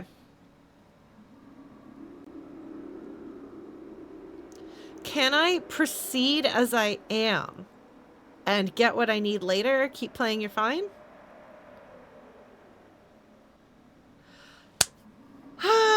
Okay, thank you, Toby. Okay, good. All right. Oh no, I just realized the poofy on the top of the chat hat needs to get... It's loose. That's okay though, I'll fix it. It's very important. Because for years I said I'll put on chat hat, but it was like not a real hat, and then Chrono sent me this hat. Now it's the real hat. That's great. All right. Well, Ralsei has the dainty scarf, delicate scarf that increases healing power but has no attack, which is fine. He's your healer. Royal pin. Everybody has that. Chainmail. Send it to 10 others or it'll lose its defensive rating.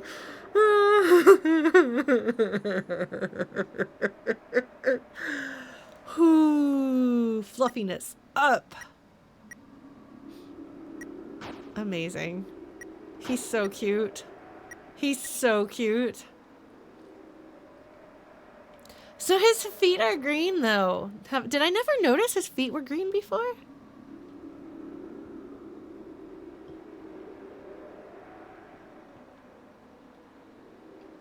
Okay, sorry. I'm stuck on this. Stepped on lettuce. Amazing. Yeah, no, I have seen, like, you don't really see any, like, forward this email to 10 people, which, by the way, at one point, that was a snail mail thing. Did you know that? You have to copy this letter and send it to 10 people, or bad luck will happen.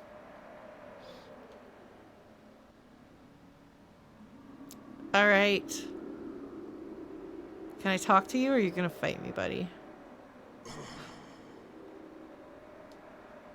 Huh?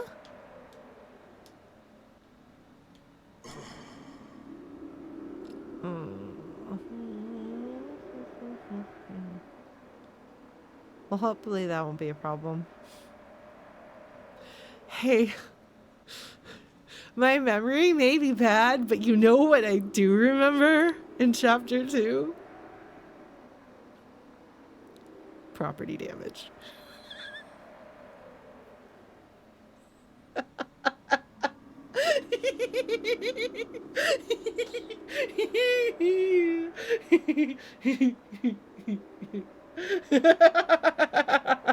Thank you, that is the appropriate reaction.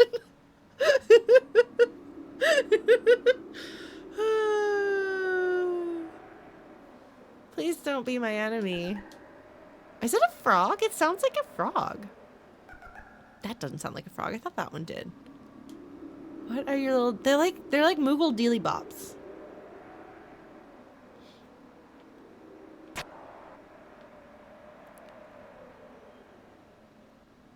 Those look like bears. Just ominous bears in the dark.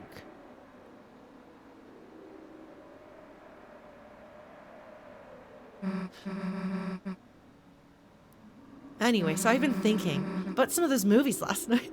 You think you could survive Blood Crushers too, Ralsei? I don't know. I've never seen a movie. Really? Pretty sure I'm supposed to be walking when that happens, but like, it's fine.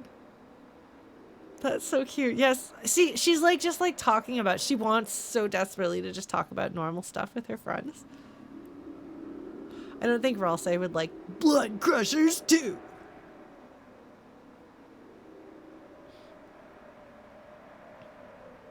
Oh, it's these guys. Hi, these guys. Come on, these guys. No, I swear I saw one of you moving over there. I don't know what these little blobbledees are. Bears. Bears, what are you doing? What are you doing, bears? I guess we'll probably find out. I'll probably have to fight those bears. They'll probably be really hard. Bears are scary. Any of you guys follow along with Fat Bear Week? It's in September usually. That's very cute and cool.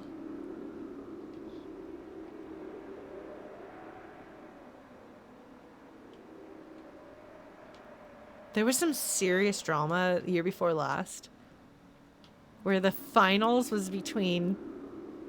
Sorry. We're going to have a tangent. That has nothing to do with anything. So Fat Bear Week is basically like voting on the bears in a particular national park who have put on their winter weight, and you get to vote. They get put in a bracket. And the year before last, the final round was between a mama bear and the guy who murdered her cub by knocking it off of a waterfall. And she won. But I was just like, that is an anime storyline right there. Whew. Oh, man. I don't think Ralsei could win Fat Bear Week, but he's very cute.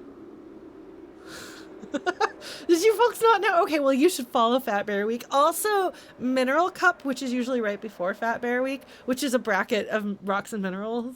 against each other, which is great. And I'm always cheering on Quartz. It's never won, but I am always in its court.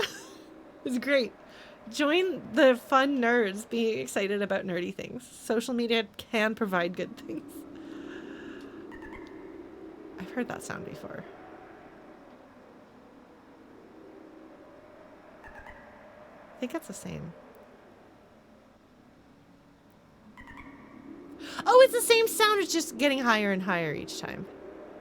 What are the little dealy bops? Antennas? Oh, you already started making noise. But you didn't make noise. You just started moving because I went past you. Would you want to? Just gonna... Huh? You know, come watch next time. Movies. Oh, that would be nice, wouldn't it? Interestingly, Chris is not participating in this conversation, nor am I. You know? Like, Chris is not, they're not talking to Chris or asking Chris questions, and also I am not pushing buttons. Completely happening independent of both of us. Those did sound a little bit like dolphins, didn't they? All right.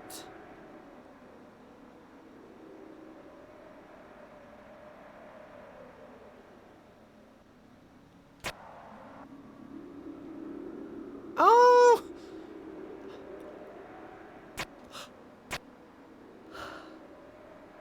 Okay, this game is totally doing things with agency. Because usually you walk into an area and you have to initiate your character's acting.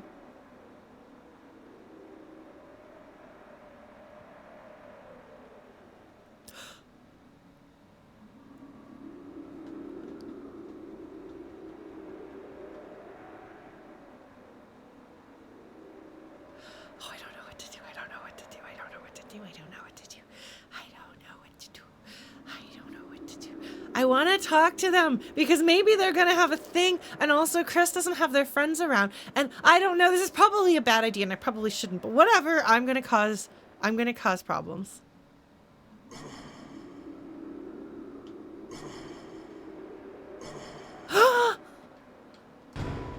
You opened the chest. Inside was 10 points. That's new. 0 points to 10 points. 10 points was added to your score. Wait, are we playing video games because we're on a television? Or are we competing in...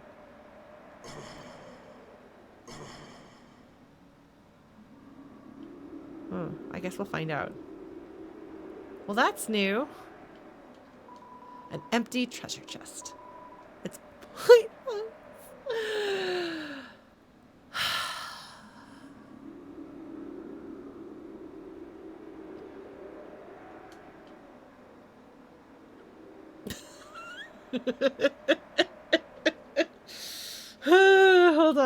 Hold on.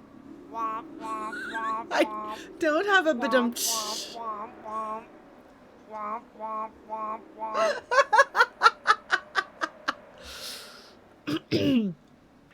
So you get womped on.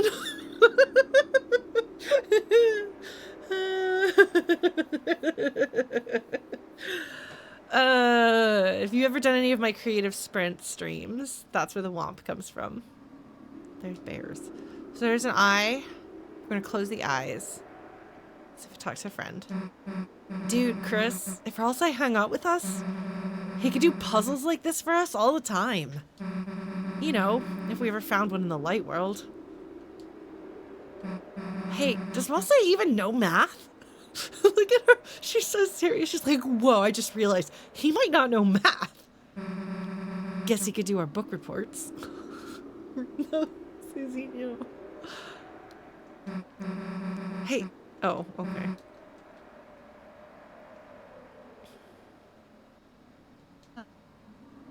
Dot.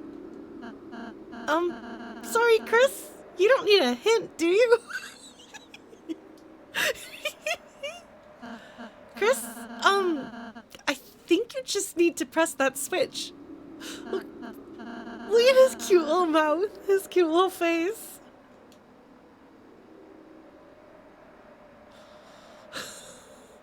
All right. Let's bring the evil wall to life and it'll crush us and we'll relive all of the horrors of Final Fantasy IV over again. That's true, Ralsei. No, we determined in a previous stream that Ralsei is allowed to backseat. He's the only one. I'm pretty sure it's come up before.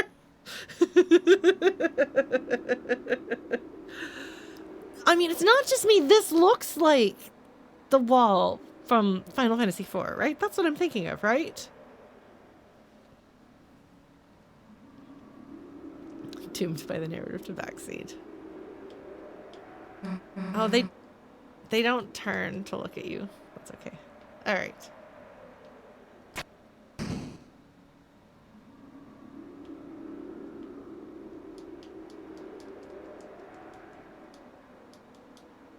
Okay, well, that's fine. I will walk on this ominous glass bridge that's absolutely not going to fall. Okay, it didn't fall! Yay! Oh, the Woman's Secret of Mana! That's what I'm thinking of. Thank you, Jesse. No, you're right. You're right. That is what I was thinking of. With the 3 eyes, and then you go up and you hit it. That's why I'm picturing, like, going up and hitting the eye. Because that's what you do in Secret of Mana. Thank you, which I have played too many times. I have put more hours into Secret of Mana than anybody should put into anything. It's fine.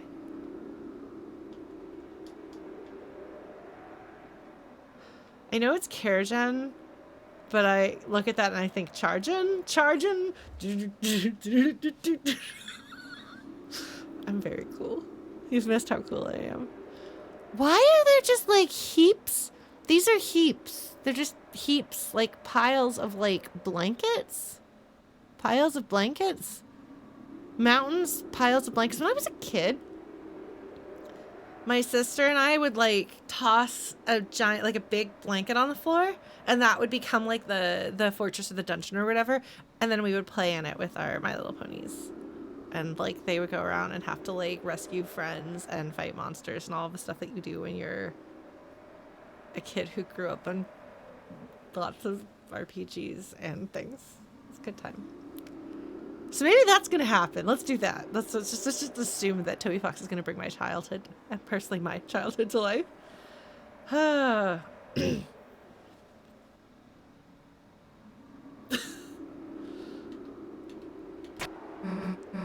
then, like, it doesn't have to just be movies, you know? You could even, like, go to school with us. Oh my god. Then we could get him to do our homework, right, Chris? I'd love to do your homework, Susie. Don't listen to her. You don't have to do your homework. Is it continuing to go up? That's what it's gonna do, isn't it?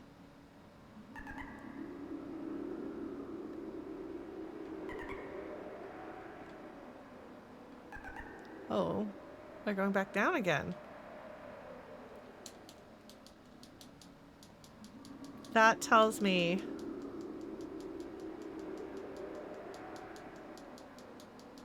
that there should be a secret around here, and there isn't. Okay, well, that's fine. Okay. All right.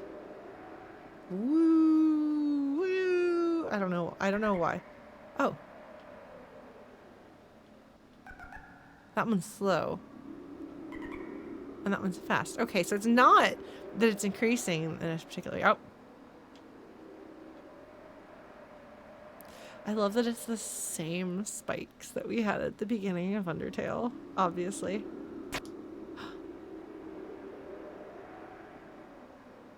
Oh, there's different...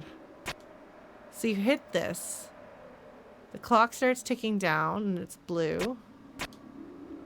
And it goes between green and red. Hold on.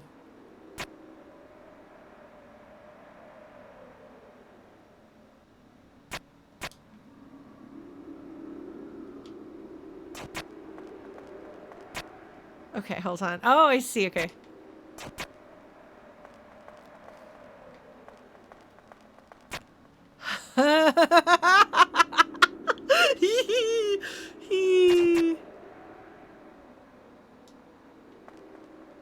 Okay.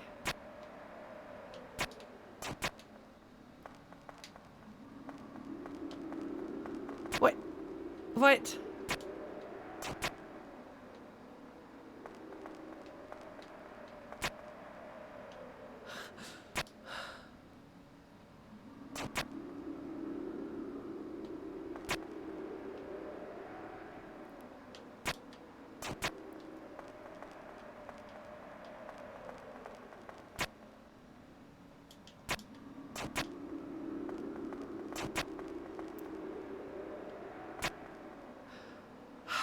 Okay, never mind.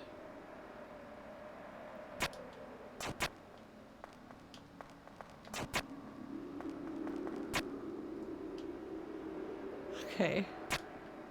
Here.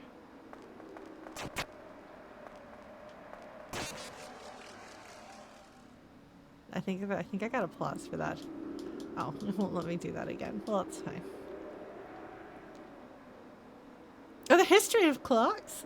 I actually don't know the history of clocks. I do know that at some point they used candles to measure time with a marker to indicate an hour.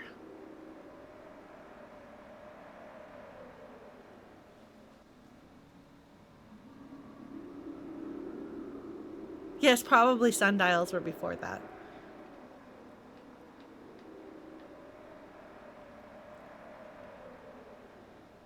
That sounds right. We're gonna be a sine wave. Or whatever. And then, like, best idea for last. So there's this festival in a few days, right? And maybe it's stupid, but wouldn't it be kind of fun if we all went?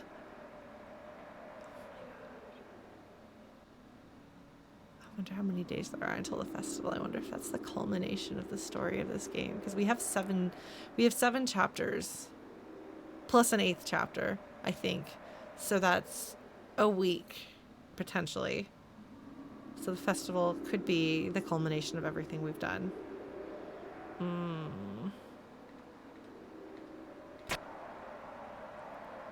Look at how cool we are!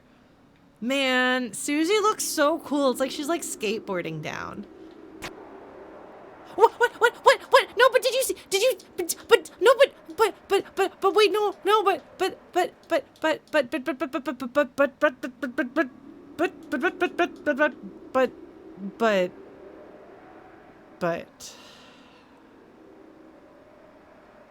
Did you see that? That was a thing. That was a thing. I don't want to see the thing. The thing. Oh, okay.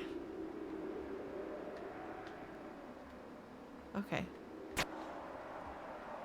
Okay, I can't wiggle around. I thought maybe I could wiggle around. I mean, Ralsei too, obviously. Susie, I'd like nothing more. But I can't come into your world. And Susie's gonna be like, that is bullshit, and she'll punch a wall. I'm sorry, I'm swearing, but that's what Susie would say and do.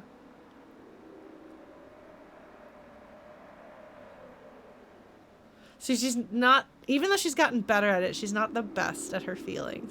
So she could still punch a wall. Don't punch a wall, by the way. And don't date somebody who punches a wall and dents the wall surface. What's that called? Drywall. Best case scenario, it's somebody who doesn't know how to manage their emotions. Worst case scenario, you've got problems on your hands.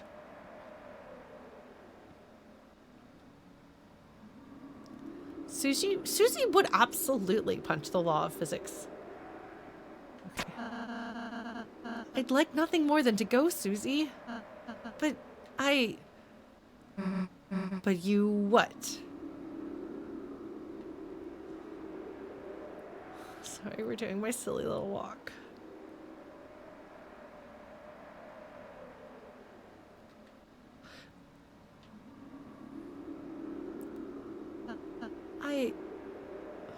Oh, buddy. Oh! I have agency here. I don't think I could. Yeah, I mean, it was... The festival's kind of stupid, you know? I mean, obviously. Just, I mean, we don't even have to play any games. Oh, Susie. We could just make a mess, cause some trouble. It's not like I care about things or her feelings or anything like that. She doesn't say that, but she's definitely thinking that. Just... I don't know. It could be fun if you just went, you know... No, Susie, I want to. I just... I can't go. ...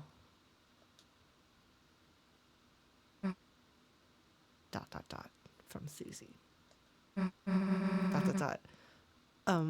Did I say something weird? No, not at all, Susie. I'm happy to be invited by you, Susie. I am. It's just... I'm a Darkner. I can't go to the light world. Even if I wanted to. Why? Because we...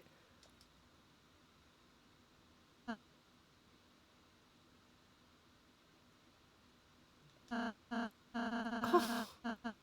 Susie, it's hard for me to explain this, but his little smile, it's so expressive. You know exactly what he's feeling here. I love her assumption. Like, there is no realistic way to believe that Ralsei would be shooting her down there. And there's nothing that he said that indicates it. But she's so primed for rejection that, like, she reads into it so thoroughly. Like, she brings that 100%. And it says so much. Like, she's made so much progress since the start of chapter 1. But, like, the hurt is still in there. All right, so are we going to explain the logistics of it and that's what makes it difficult, or is it something emotional? This is when we say, but I'm not real, Susie. I'm just a figment of your imagination in the dream world or whatever.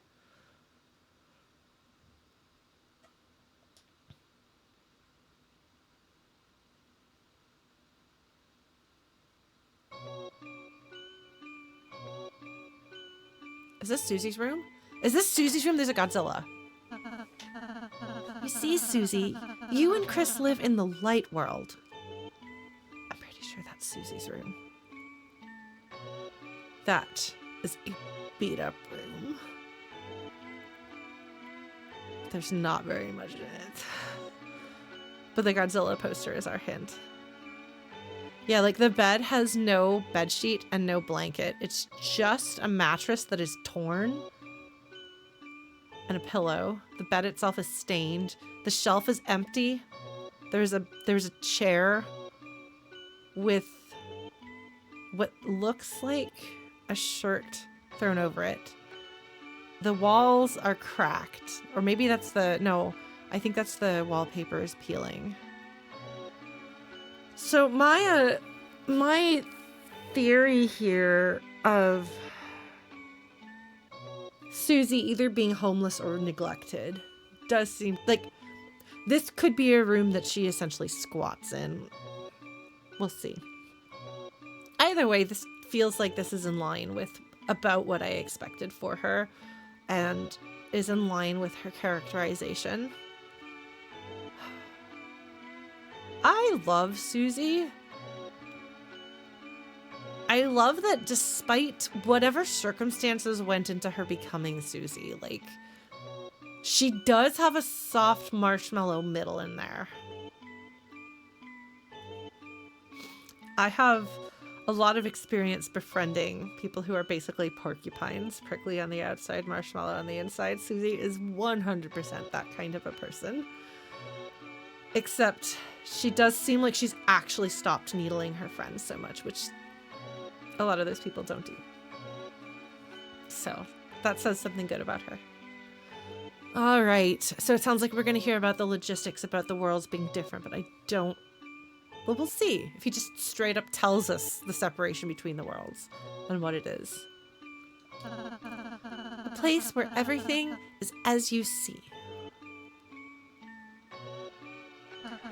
That is, as long as there's light.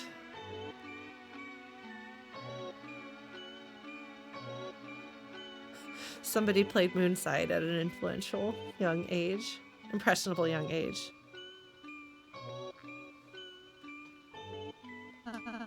You see, when it gets dark, things become more indistinct. This really feels like it captures something really like fundamental. Primal isn't quite the right word, but it's in line with what I'm trying to say about like being a kid. When you are a child, and the world is less defined, like that's why things are so scary when you're a kid. Like they could be a monster under your bed, even if there's not a monster under your bed during the day. I was scared to put my hand under my pillow for most of my life. And you don't want to have a foot sticking over the edge of the bed. Absolutely not. Even if you rationally know. You know, when you're a kid, you don't have that rational knowing. And even rational adults still have some of this, like, kind of deep-seated supernatural, like, what if?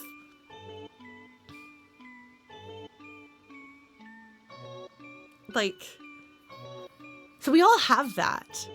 I think still, even as adults, even as cynical adults. Part of why I can't watch horror movies or play horror games or read horror books is because for my entire life, the wall between reality and fantasy has never been fully solid. It's always been to at least some degree permeable, sometimes completely. And so there's always a part of me that's like, well, it could be real. It's all a little bit real. Maybe that's part of where my derealization, maybe I'm particularly susceptible to that. If my interpretation of my life now, maybe that was part of my, like, just the way that I've been. Like, you can't fully disbelieve in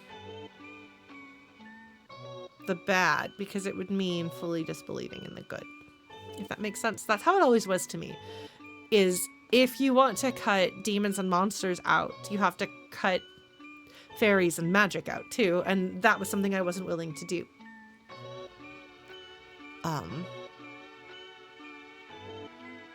But yeah, so many writers and creators like to play with, like, what if we play at the border of sensation, you know, like, what if we play with reality? Like the fiction that I write, my short fiction in particular, has like this permeable magic to reality bleed, because that's just kind of how the world was for me. Like, I got upset when people are like, you can't write magic realism because you're not from a culture that writes magic realism.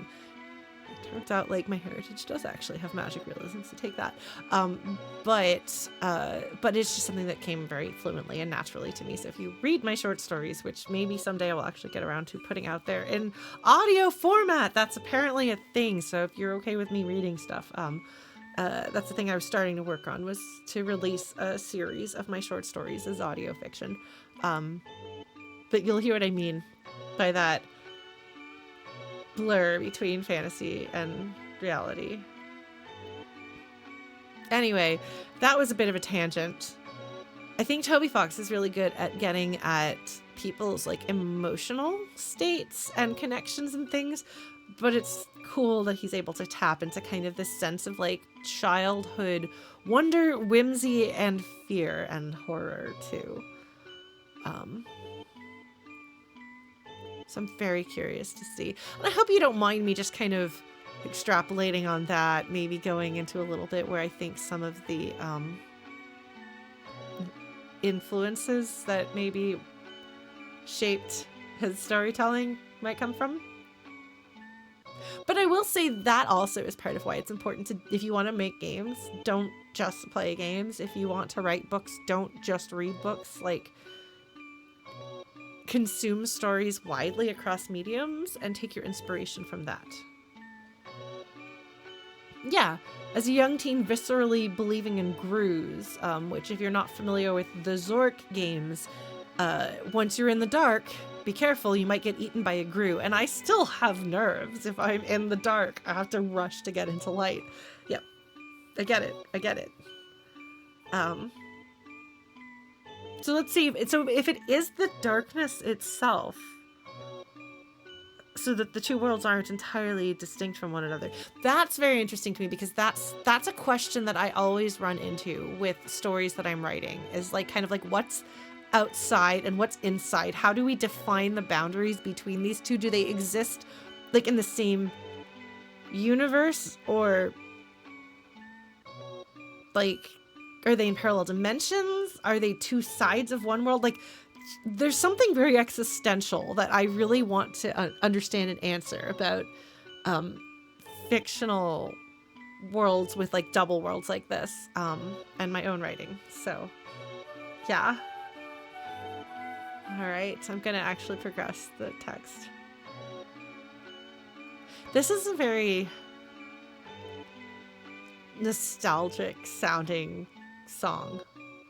It has that kind of like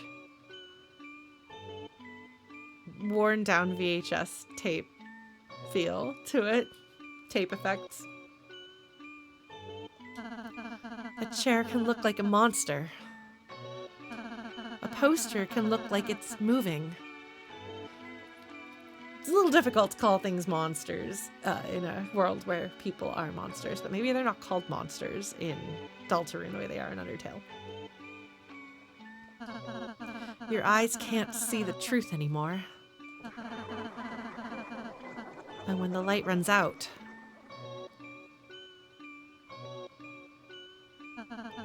you see nothing. Of course, your mind can't make anything of nothing.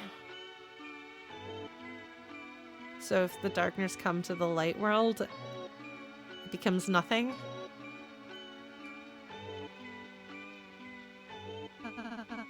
But what if? What if it became even darker? Isn't that the name of Gaster's theme? Darker, yet darker? Something like that?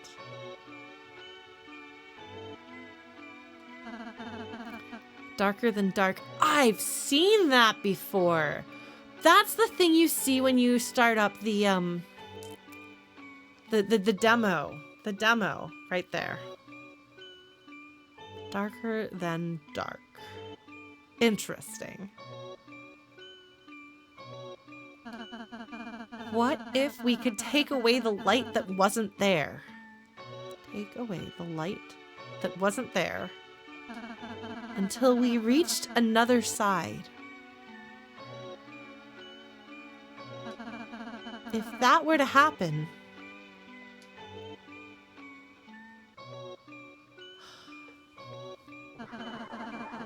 you could start to see things again. That's the dog.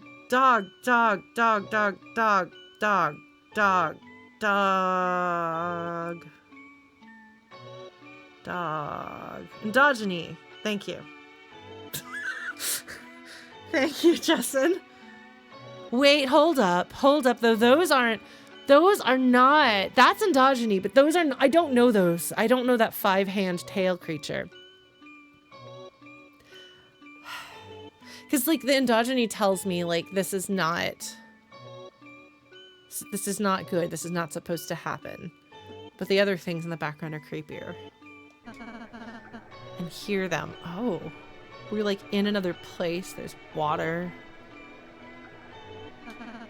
And feel them. Oh my god, no, that's not endogyny.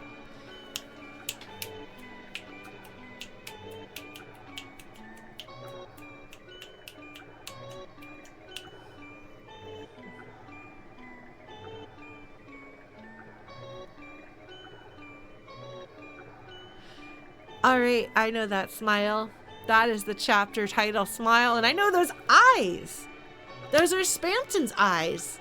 I wonder if Endogyny is going to be our secret boss, which it's not Endogyny. It's not. It's very clearly supposed to make us think, oh, I know who that is. And then you look at that face and you're like, that's not Endogyny. Sorry, I rolled my chair back. I got really excited. Okay, so the presence of, although it wouldn't be because it's not Spamton that we see on chapter 2, it's Queen. Well, we'll see. What is this creature that is beyond light, the anti-light? Darkness becoming anti-light. I don't like that. I don't like that. I don't like that one bit. Oh, I've been there! That is the Dark World, Susie. This is Darkside Field. Alright, so please be careful about telling me things that I may or may not know.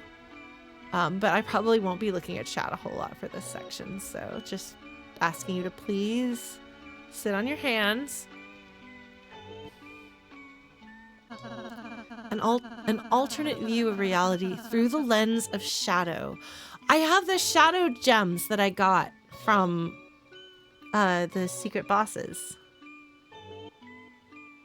that let you see something or nothing through. I sure hope that fighting all of the secret bosses doesn't mean that I bring about the end of the world. Probably it'll just mean I have to fight the super boss that is trying to make everything darkness.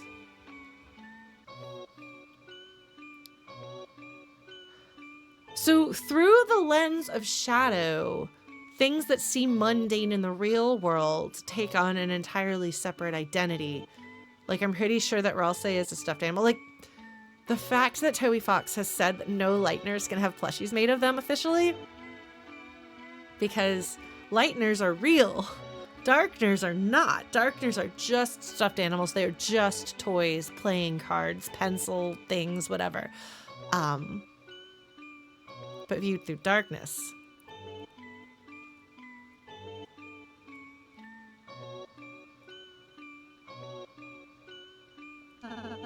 In other words, yeah, here we go. An illusion. Oh. Okay, so they're just straight up saying it here.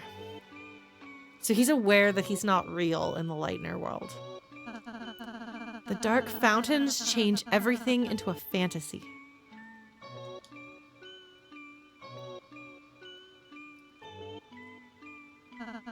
In the light world, in reality, these are all going to pop into what they are. It's interesting. It's only in chapter 3 that they're just straight up saying this. To be fair, there've been enough pieces for us to have figured that out. So it makes sense in a way. Because when you have like kind of like a big reveal or like how do things work, you want to time the revelation such that your audience has the chance to figure it out, but not a very long time after they figure it out. So they can feel clever and for following along, but not kind of lose touch with it, if that makes sense, and be like, gosh, why are these characters so dumb? Why is this being stretched out? So yeah, playing cards. Lancer's just an average playing card. Queen is just a laptop.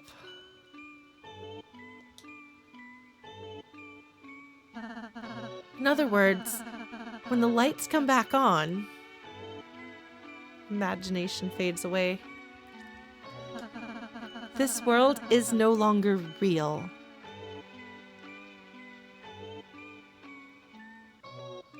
How do you deal with knowing that about yourself, Ralsei? The places you go, the people you meet, none of them are.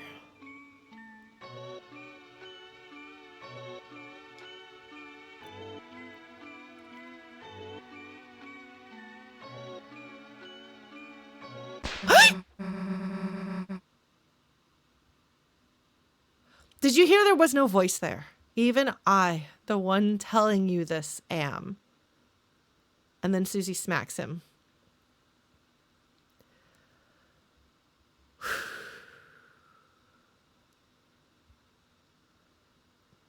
But Ralsei, how can you say you're not real? I can see you. I can feel you. I can hear you. Normal objects don't have feelings and stuff. That's right, Susie.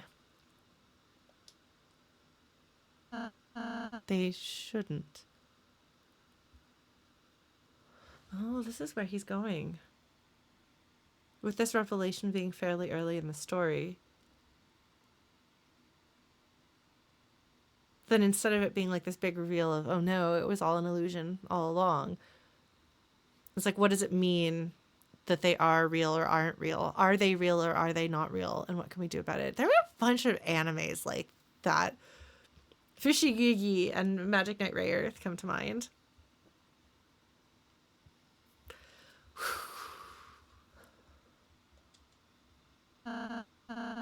That's why I don't want you and Chris to worry too much about us, okay?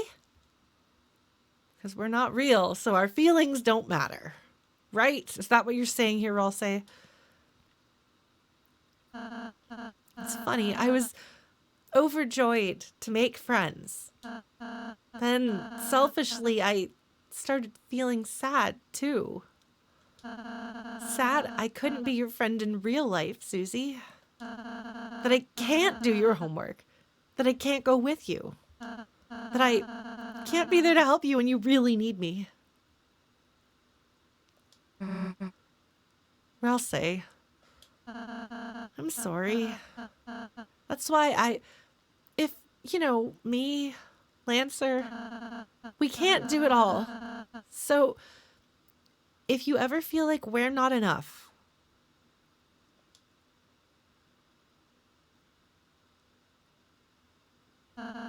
just forget about us. Make some real friends, okay? Oh, his sad little smile. The fact that you can see him putting on the smile. What do you do when your imaginary friend says, you should probably go out there and make real friends because I don't count? Yeah, no, it is very interesting placement and time for this to be at the very beginning of this chapter. Like, not yet a third of the way through the story.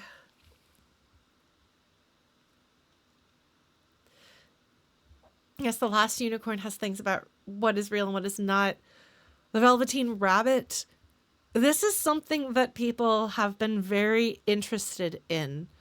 Stories that are told for children, but also I think exist because they tug at something in the gut of adults too, that you never fully outgrow. Like, have you ever wondered,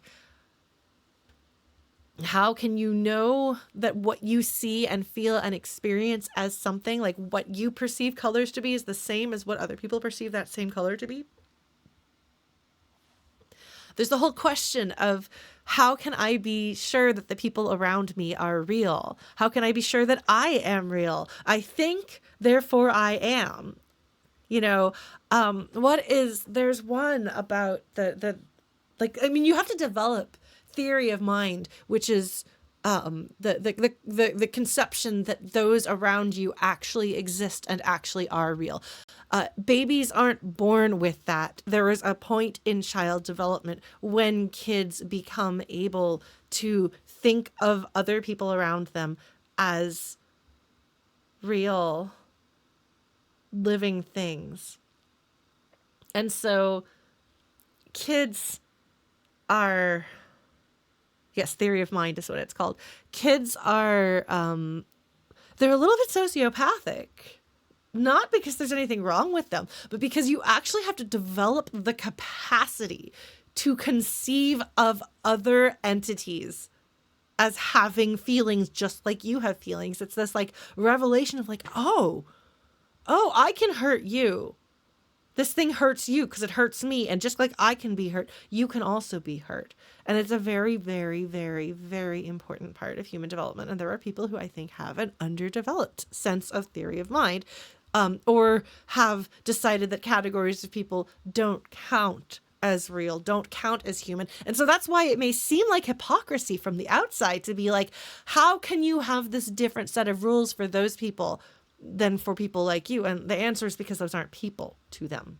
Like, just straight up, those aren't people to them. And it's dangerous. That's part of why it is so incredibly important that you recognize that your enemies are people. That is why dehumanization of your opponents is so bad. You need to not do that. You need to not lose sight, no matter how terrible or awful someone is, no matter how angry you are, no matter what, you cannot lose sight of their humanity.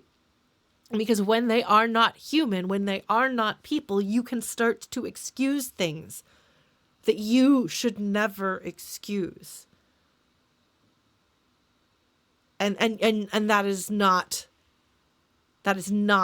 right. So that is why it's very relevant to the world at this particular moment in time. That there is, and has always been, in the US especially, like a group of people who do not count as people. They are on the list of not people, and so therefore anything can be excused. That's how you get... Sorry, do you mind? This is a tangent. Kids do get to the point where they think that if, like, part of why they think if they cover their eyes, you can't see them because they can't see. Like, that is all related to this. But yeah, no, like, it's super important not to dehumanize. It is so important not to dehumanize.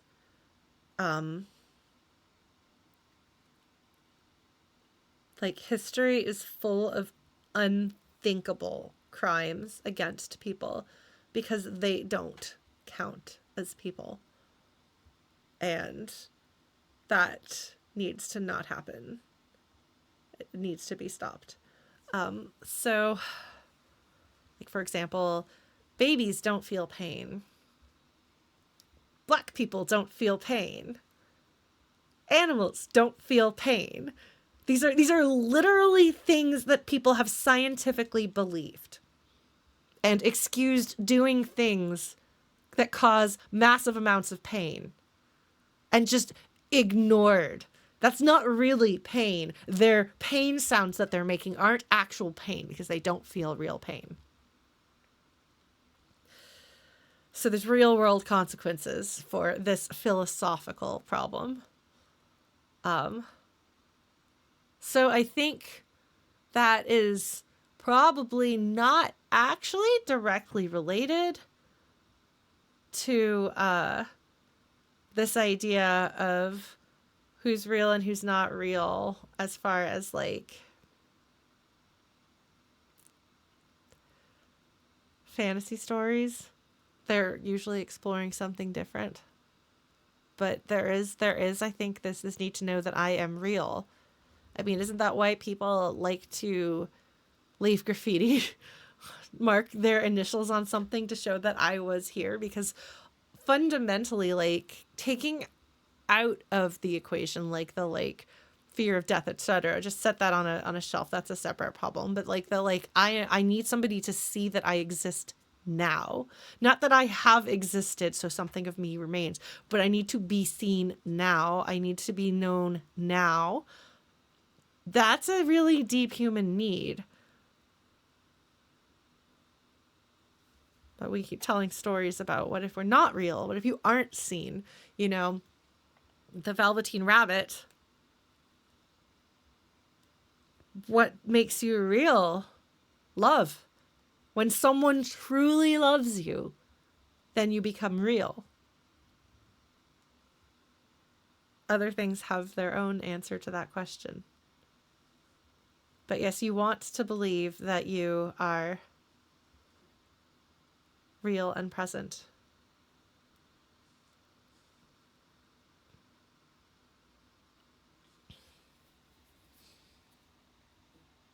Because if you aren't real and none of this is real, then it doesn't matter.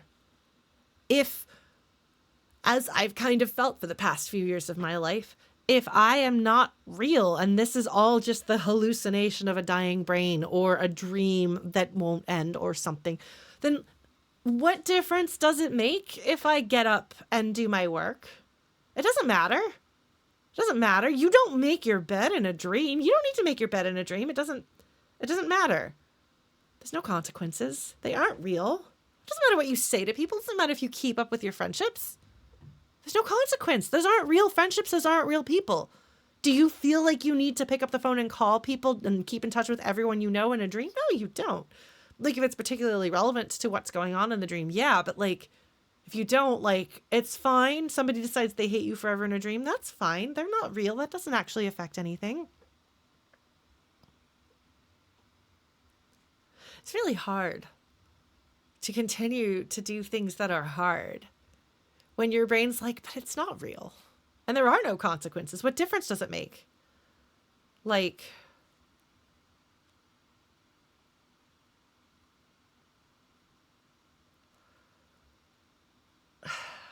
but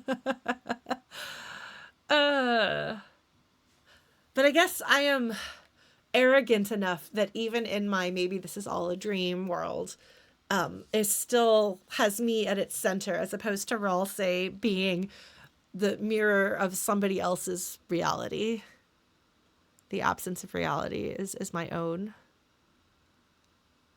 But I have been trying so hard to keep up all of Lauren's friendships and relationships and reality and life and jobs and everything, just in case it's real and she comes back. Is basically what it has felt like for several years now. I've done my best. It's very strange. Not a very fun sensation. Would not recommend it. So.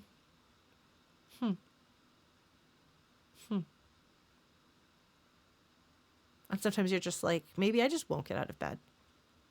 Maybe I will just stay in bed and not ever get out of bed, and it won't matter. And if life is real, it will go on without me. But I can't keep doing this because it's hard, you know?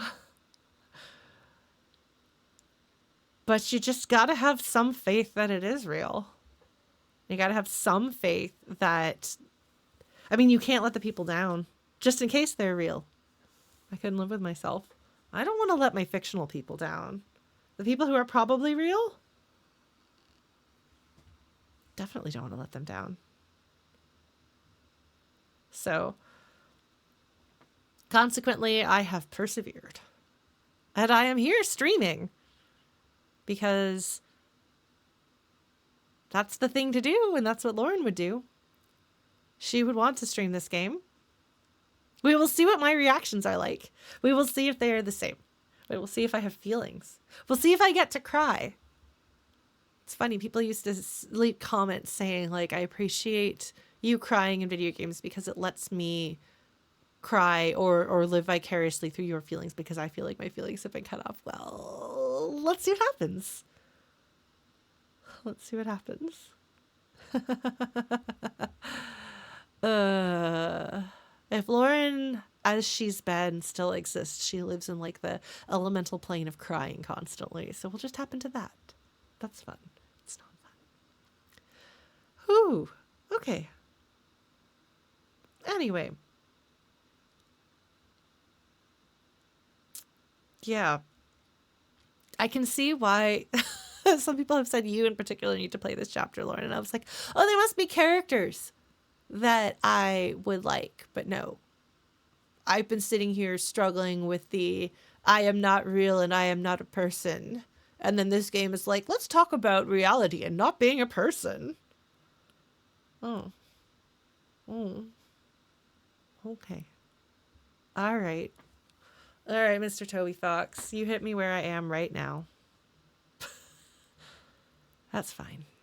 That's fine. I don't think Susie is going to let him get away with that.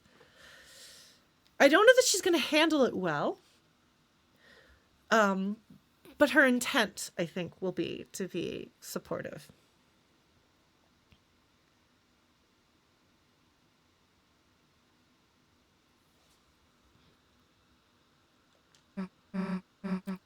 Ralsei, you... Oh, she's shaking. You idiot! How can you say that? You think I could just forget you? Forget Lancer? Forget everyone? I don't care what you say you are. You're real to me, okay?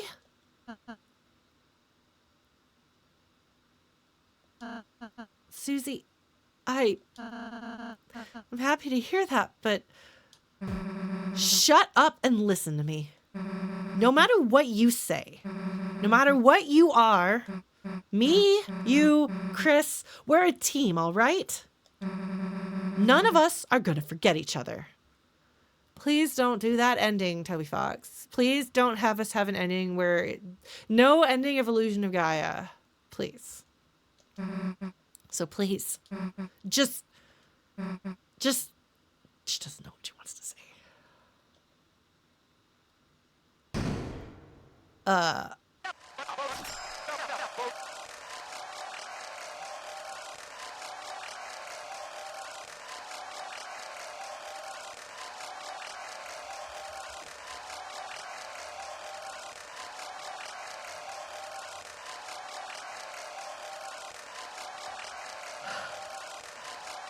So sometimes Toby Fox does comic relief at the end of very serious or painful scenes.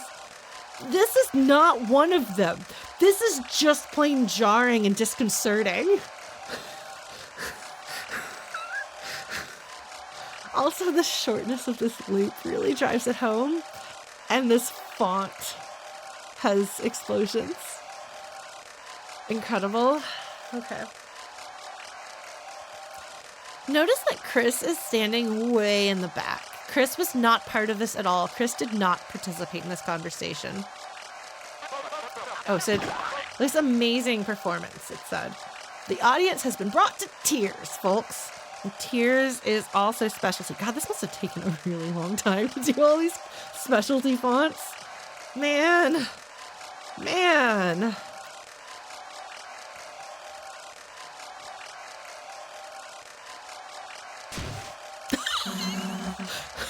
They both simultaneously say, "Who the heck are you?" Excuse me, who the heck are you? Incredible. These are really good sprites. They're really good face portraits. I'm trying to figure out what this voice is supposed to convey. Haha, I was hoping you'd ask. Mike, play the VHS. Mike. We heard about Mike. Didn't we hear about Mike from Spamton? Wasn't there a Mike? And yeah, this isn't comic relief. That's the thing. Comic relief usually like lets you like relax. This is amping it up and it's frustrating and it just makes you feel like at the end. Okay, we did hear about Mike from Spamton. Well, to be fair, Mike could just mean microphone. That would make sense.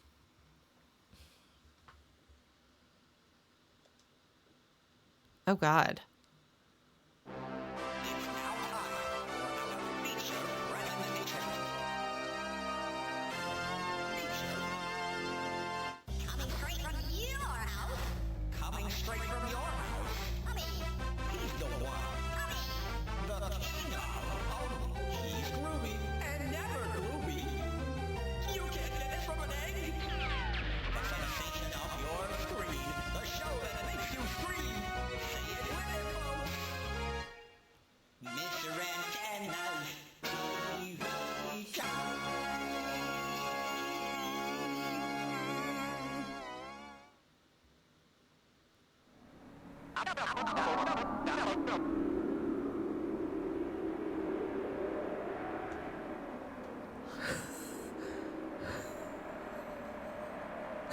Okay. Well, you've done it again, Mr. Toby Fox. You have once again changed the rules of what we can expect to happen in your games. Also, No wonder the Spamton sweepstakes had that.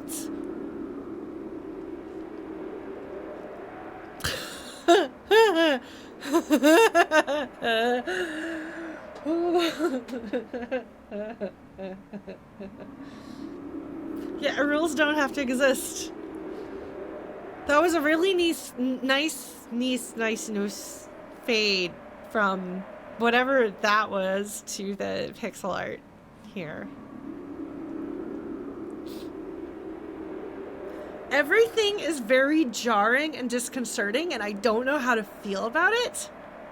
Especially because it's been a while since I played the game and hung out with my friends, and suddenly, like, you know, Susie's trying to have a moment, and Ralsei is like, I'm gonna drop some big lore, and everyone's gonna have feelings about it, and then this? What lovely contestants we've got today, folks. Kind of going for similar vibe to Metaton, but not quite. Says tie a banana. I'm sorry, but Susie's like, oh no, sprite looks like there's the oh no sprite from Final Fantasy VI.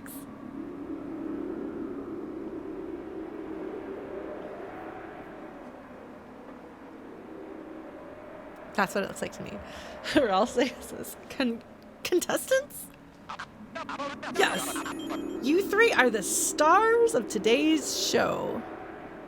Man, there's a lot of, like, animation on this character design.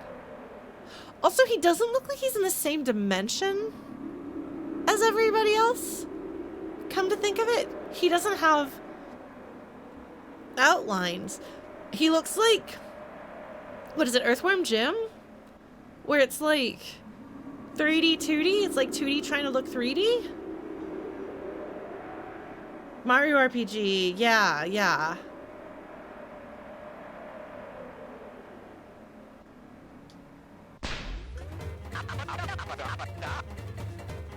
Mr. Tenna's Marvelous Mystery Board.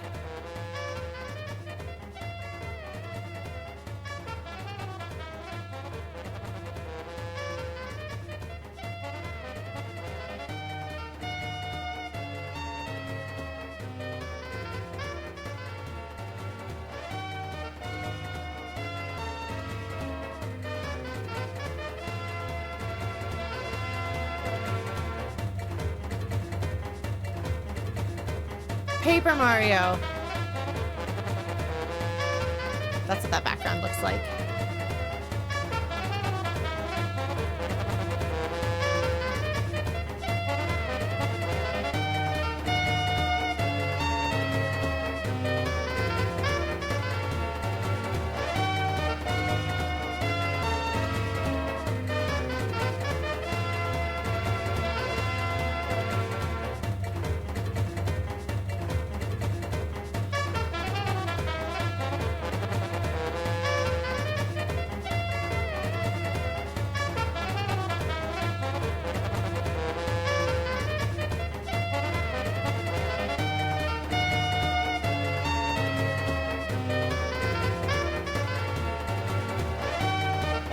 My question is whether Toby Fox wrote this song before or after he befriended Skatoon Network.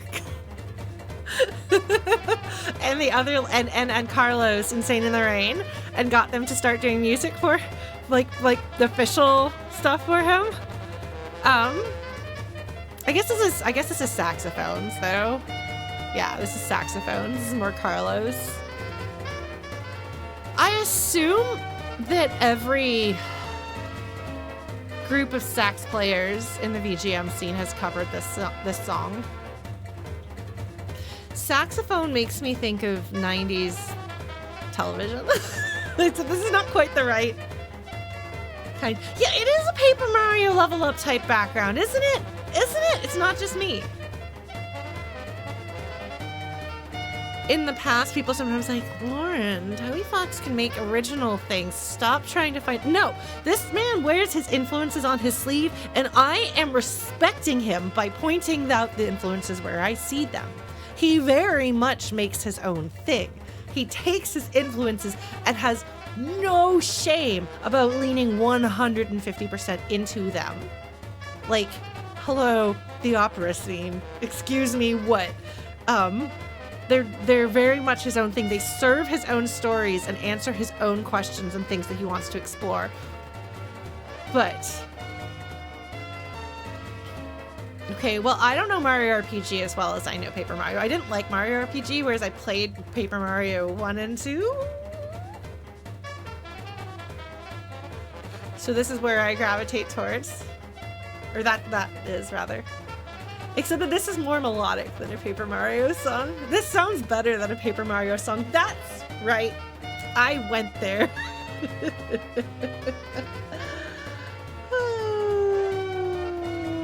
Okay. Mr. Tenna has weird poses. Also, he has a banana as a necktie.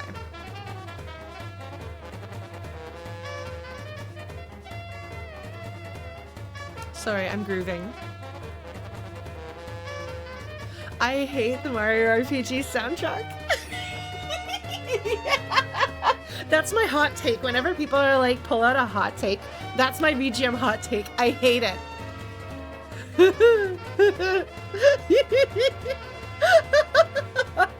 It is sacrilege. I know.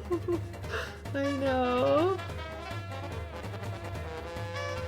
The only bad music that Toby Fox has made was intentionally bad because he is a little troll. He is simultaneously the most earnest storyteller we have today and a little troll. It's amazing.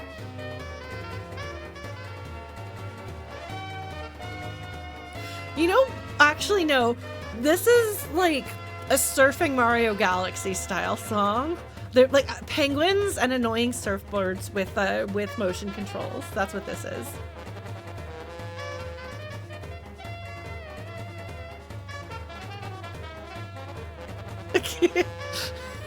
I like Mario Galaxy, okay. Anyway. Foreshortening! Foreshortening! Oh my god, look at their sprites. I love... Susie and Ralsei are like cats that have gone foof, and Chris is just standing there. Because Chris just been standing there this whole time. It says TV time. Oh, he's saying TV time, but it's the logo of TV time. Amazing.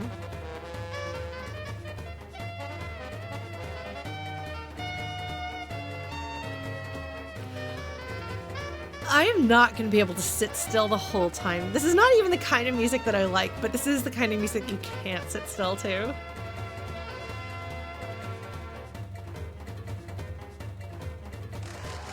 Oh, there's an audience. They're throwing flowers? Well, what? I think Susie speaks for us all. Oh, he's like actually 3D bowing. Man! And the way that he's wobbling and bobbling, I don't know that... Is he not pixelated, but he's made to look pixelated? Oh my goodness, okay. What the hell are you doing? Susie's really not thrilled. What am I doing? You should be wondering what you're doing. Oh, we've got yellow font. This can't be.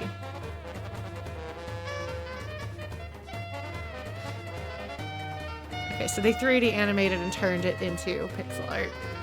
That makes sense and looks really good. But it also looks like it's from an era. You're about to play the greatest game of your life. His voice is familiar. I've heard that sound before. Answer crazy questions. Pass physical challenges. Oh my god. We're so 90s. We're so 90s over here. And you'll all win some TV-tastic prizes. Floral cowboy bathrooms, big bros talking back, kitchen sink fur hummock, chocolate chili rolls, genuine rolls I didn't agree to, and that's, did you see, see? Did you see? Did you see? Oh my god, I can't talk fast enough because I'm busy having feelings. There's a fur in the drain, like in Toriel's house, I think. It does feel kind of like Tenna's gonna dump Nickelodeon slime on me.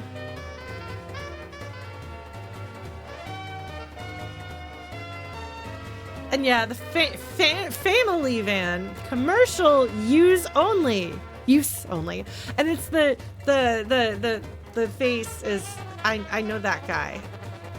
And then we got like a chocolate hockey puck makeup compact, and the cowboy shower curtains, very exciting. Yeah, no, seriously, I was commenting on that earlier. Toby Fox is younger than me, but I think because he grew up with so many friends my age and presumably our age, he has the same cultural touch points that we do. It's very interesting. Oh, is that a fruit by the foot? It could be a fruit by the foot, actually. And the talk back. Yeah, this is incredible. Not all. Oh, I did say, and that's not. Sorry, I'm forgetting to read out loud because I'm distracted by the thing. The Ralsei plush is still there. Product placement, product placement, product placement. Take that. It's okay, Fangamer's super cool. They're allowed a product placement. They're legitimately good people. So that was a good spin. Hey, Dr. Tennaville, what's today's prescription? Oh, this is gonna be good dialogue.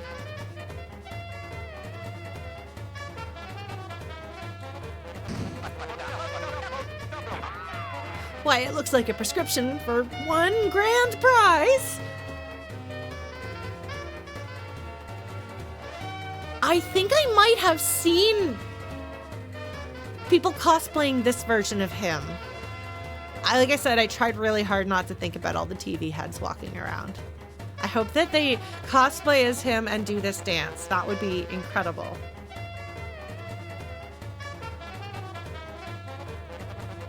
Like, it's actually a really elaborate little dance. Does he still have the banana on him? I think he does. There's that yellow thing. Sound effects. That's right. Today's grand prize is the season's most popular item. This little, like, ooh, face. That mouth.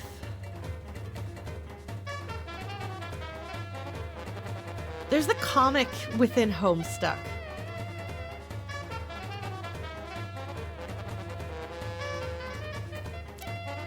Isn't it?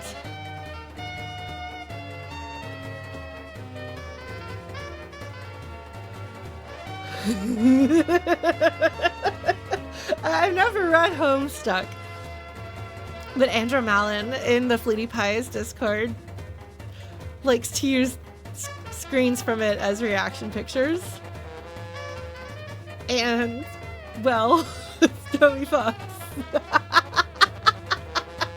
It's just such a very weird mouth shape is all. A really weird mouth shape. That's what it looks like to me. Alright, well, I'm glad that you folks, you see it. You see what I see. Alright, what is this season's most popular item? I have no idea where we're going with this or anything. Everything here is very jarring and disconcerting and uncomfortable and kind of annoying.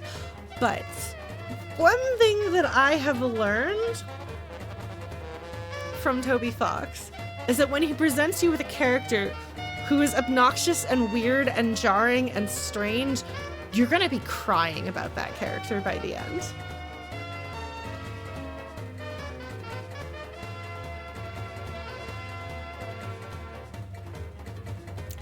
So I'm looking forward to sobbing about the television man. All right, let's see what's up. It opens its mouth, encased in our patented mystery ball. Not a Pokeball, absolutely not a Pokeball. This Dark World's one and greatest treasure. This Dark World being specifically the TV Dark World. Hey, but you want to know what's inside, don't you, folks? That was some good timing. Well, great news, Kadoos and Cadets. Everything can be yours. Kadoos and Cadets. I want to take that. I want to take that. That's a good one. Kadoos and Cadets. All you have to do is... oh. Win! So he's this chapter's queen.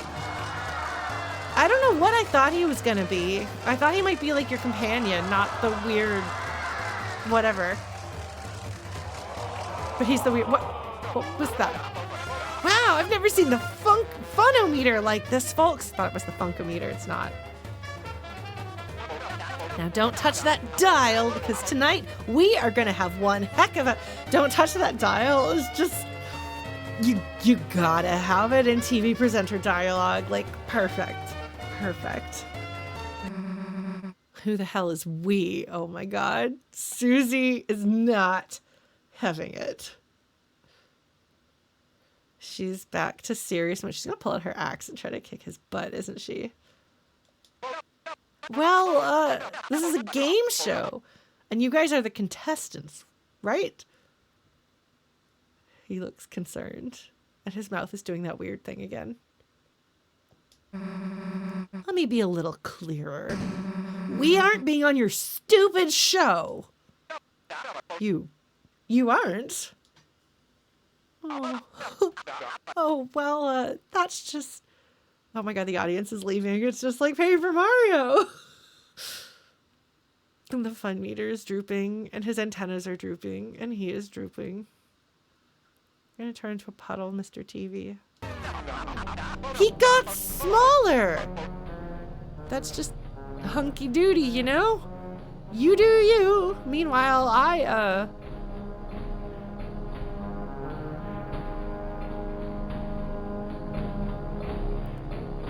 That's some Mother 3 sounds right there.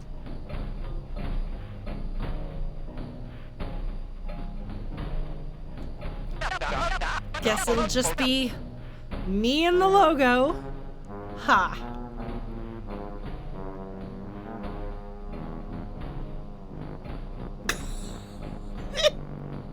I want the Game Bros to cover this. I think it would be funny.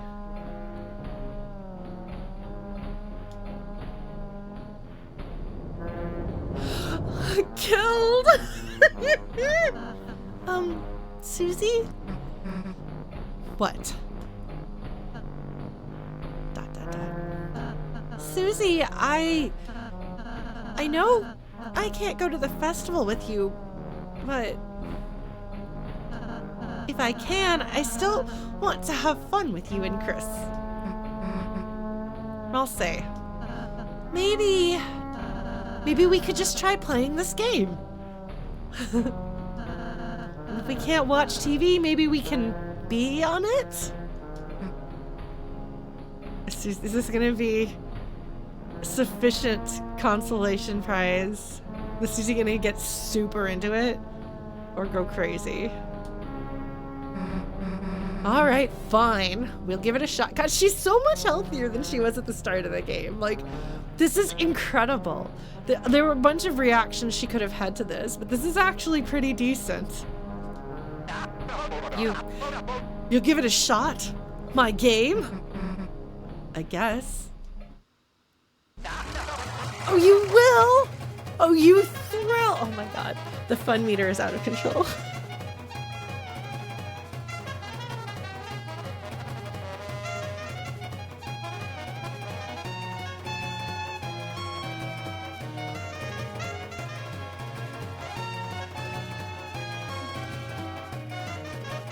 Alright, I'm gonna give myself whiplash. This is very Paper Mario feeling to me. That's true, the stars are dancing more. Everyone is dancing more. Everyone is wiggling and giggling. Like, the lights, the sounds, the what's-its, the do's-its. If Mike is a microphone, I'm gonna laugh. Turn them all on. Get me a cup of coffee. That face, that is the mouth from the Homestuck comic in the comic. That's the mouth. That's it. Except better drawn. But that's it right there. That's totally it. I see your influences, sir.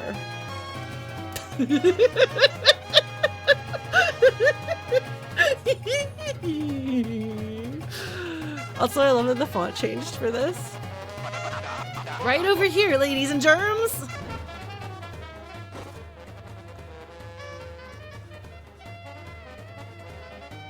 Oh! Oh, I have control. I did.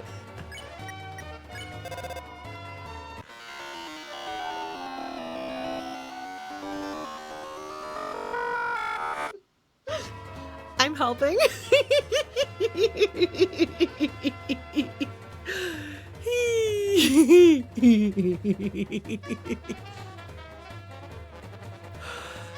I don't know why I don't know why we're not walking like normal people, but apparently in this chapter we're not walking like normal people. Oh, paparazzi! There's a TV person. There's more TV people. Colored lights. These people have horns. Good night, Thunderplunk. Thanks for joining. Get some good sleep. Oh, shoot. Is it time for me to go to bed already? Well, whatever. We're not turning off just yet. We're going to go a little bit later because, to be fair, technical difficulties. We started late. All right. The oohs and ahs are pretty great.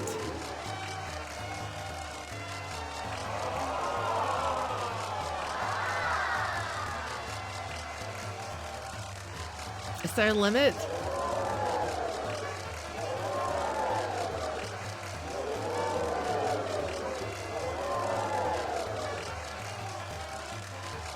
Oh.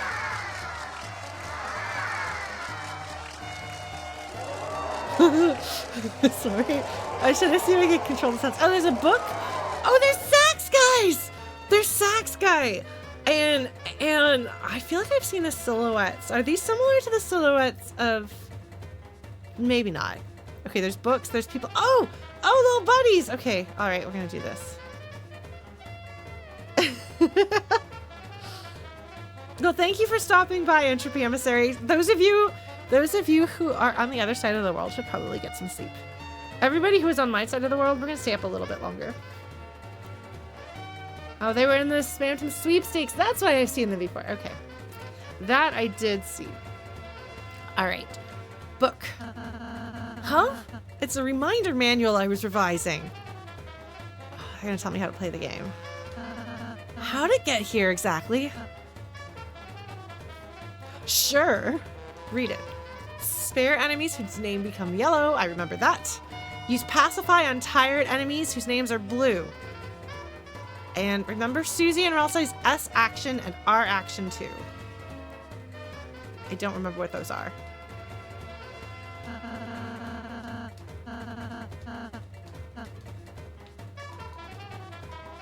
Well, I guess I'll find out. Oh my god, look at these cuties.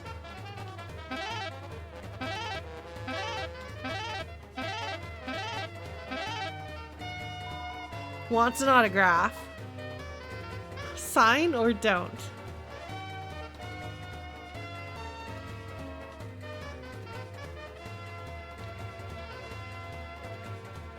Oh, S act and yeah, R act. It's Susie's act and Ralsei's act. Yes, because Susie can be a terror at people and Ralsei can be sweet at them. Yes, got it. Yeah, we'll sign. In shock. Chris, this world doesn't take cash. Instead, you'll earn points. Held space 2, storage space 16. So how about one last chance to use your dollars? Of course I'm gonna buy a TV dinner. Why would I ever not? TV dinner was added to your items. Need any items? Okay, hold on. TV dinner. A TV-shaped pre-made meal. It even has a giant crumb of your favorite pie. Because we're in the couch. And there's crumbs in the couch cushions, maybe. I don't know. Yes, no, TV dinner is, and I love that it's TV shaped. That's the best. You hear the audience whispering in awe at your presence. You are filled with the power of undeserved fame. Amazing. Okay, TV world before the show. Okay, save. Oh god. I'm doing my thing. Okay, this is totally that thing that I saw hiding behind a trash can. Everyone pose! Fuzzy Pickles! I wonder if it made a picture on my desktop. I wouldn't be surprised.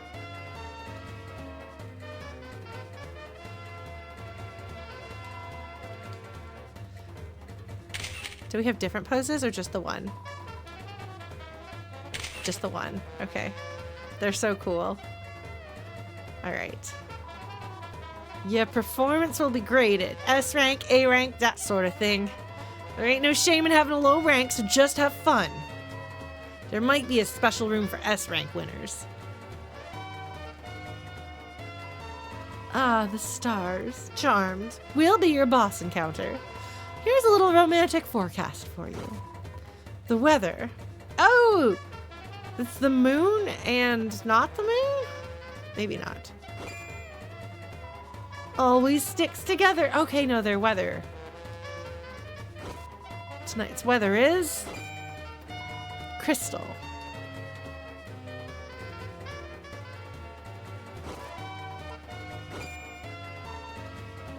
Tonight's weather is sun. Tonight's weather is moons. Tonight's weather is moons. Okay, interesting. Chris, love, let's catch up in the green room. Do I know you? I know you. I know you. Oh, I know you. Ha ha!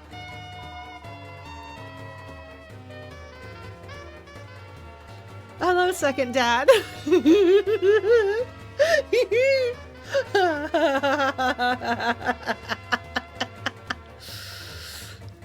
So, any ideas on how I can be TV Guy's second in command? We should actually probably stop here. We're gonna have a wild and crazy adventure, and it's just gonna be a roller coaster ride that I can't get off. Lesser Dad, thank you. I forgot Lesser Dad. Like Lesser Dog, got it. Thank you.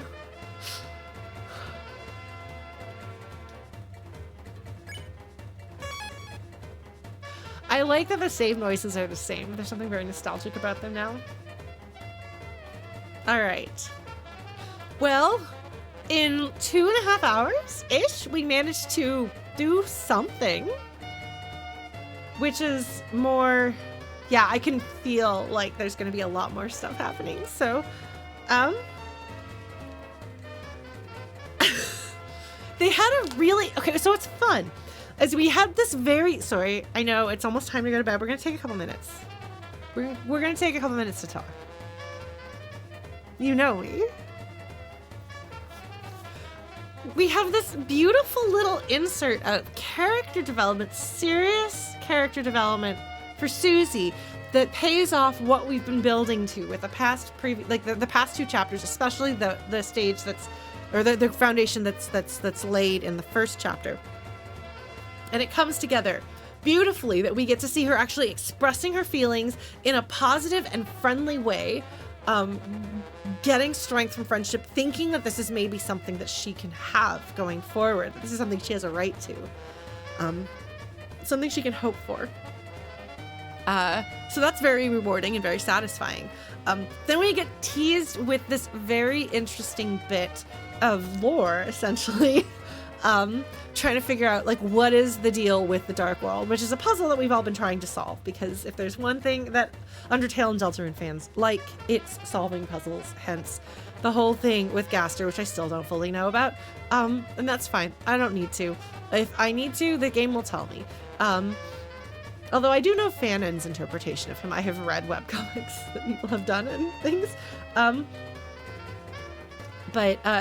Like, interesting things where they just straight up say, by the way, yes, we are confirming what you figured out already. which is that the Darkners are objects in the light world that when the lights go out, which is not necessarily something that I'd fully processed, they take shape and become people and things that are more exciting and fantastical. So we're going to straight up deal with the consequences of that. We get introduced to the consequences of that, which is, what if Ralsei is not real? Which I have watched Fushigi, and I have watched and read Magic Knight Rayearth, and I know the concern about what happens if I stop reading this book, or the person at the heart of it or whatever stops. This person who is not real, who I have grown attached to. What then? It's a good question to ask. It's a good thing to explore. We have a lot of emotional attachment to Ralsei at this point. So that has been introduced. And then jarringly, before you can process it, they throw you into this insanity. And I think we're not going to stop this wild ride for a while. So he's still doing a little bit of sleight of hand. He doesn't want you to think on that. He wants to build on that, and to, especially with the understanding that a lot of his players aren't going to have played chapters 1 and 2 in several years. He wants to make sure that you are drawn back into the story and pulled back into your attachment to the characters before he really hits home. So he introduces some conflict, and we will probably build towards that going somewhere very painful and good, because it's Toby Fox and I have faith in him. But now we have like that context, but that's been shoved into the back of our mind. So it's possible that as this chapter progresses, he's going to keep weaving it back in, or it's possible that it's just going to be there kind of coloring how we think about the things that we're watching. But either way, like, there's a reason why he put that in front of us and then was like, anyway, here's this. Don't think about that. Don't think about that right now. And you can't think about that right now. This is all so crazy and so over the top that what I would normally do is I would like turn off the game and then be like, wait. And then like over the next week, I'd just be like thinking about that. And then I'd like leave like comments on YouTube or something like that about that. It's good. And I do trust the dog. What I don't trust is myself. I don't trust my ability to have proper emotional reactions to things, but we'll see. I really hope that I do. I desperately want it. Yes, we don't have time to unpack that just yet, but we'll come back to it. We trust him. He's basically, let's put a pin in that and move on, which is fun. Yeah. So Deltarune chapter 3 is going to give me what I want with the characterization, which is my favorite thing. And it's going to give some wacky zany stuff. And we'll see if I can find my footing. I'm really nervous. I'm not going to lie. I'm so nervous. What if I can't connect to it right? But I really appreciate you folks sitting with me as I talk about stuff. And I'm glad that this has felt comforting and familiar to you. That I am performing Lauren correctly. Thank you all, and thank you to everybody who's waited for like over a year for me to come back to streaming, and who's waited over 6 months for this stream in particular. I hope that it is fun and worth it for everybody.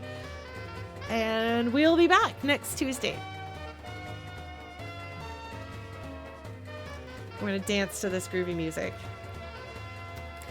As always, join the Flutie Pies Discord if you want to.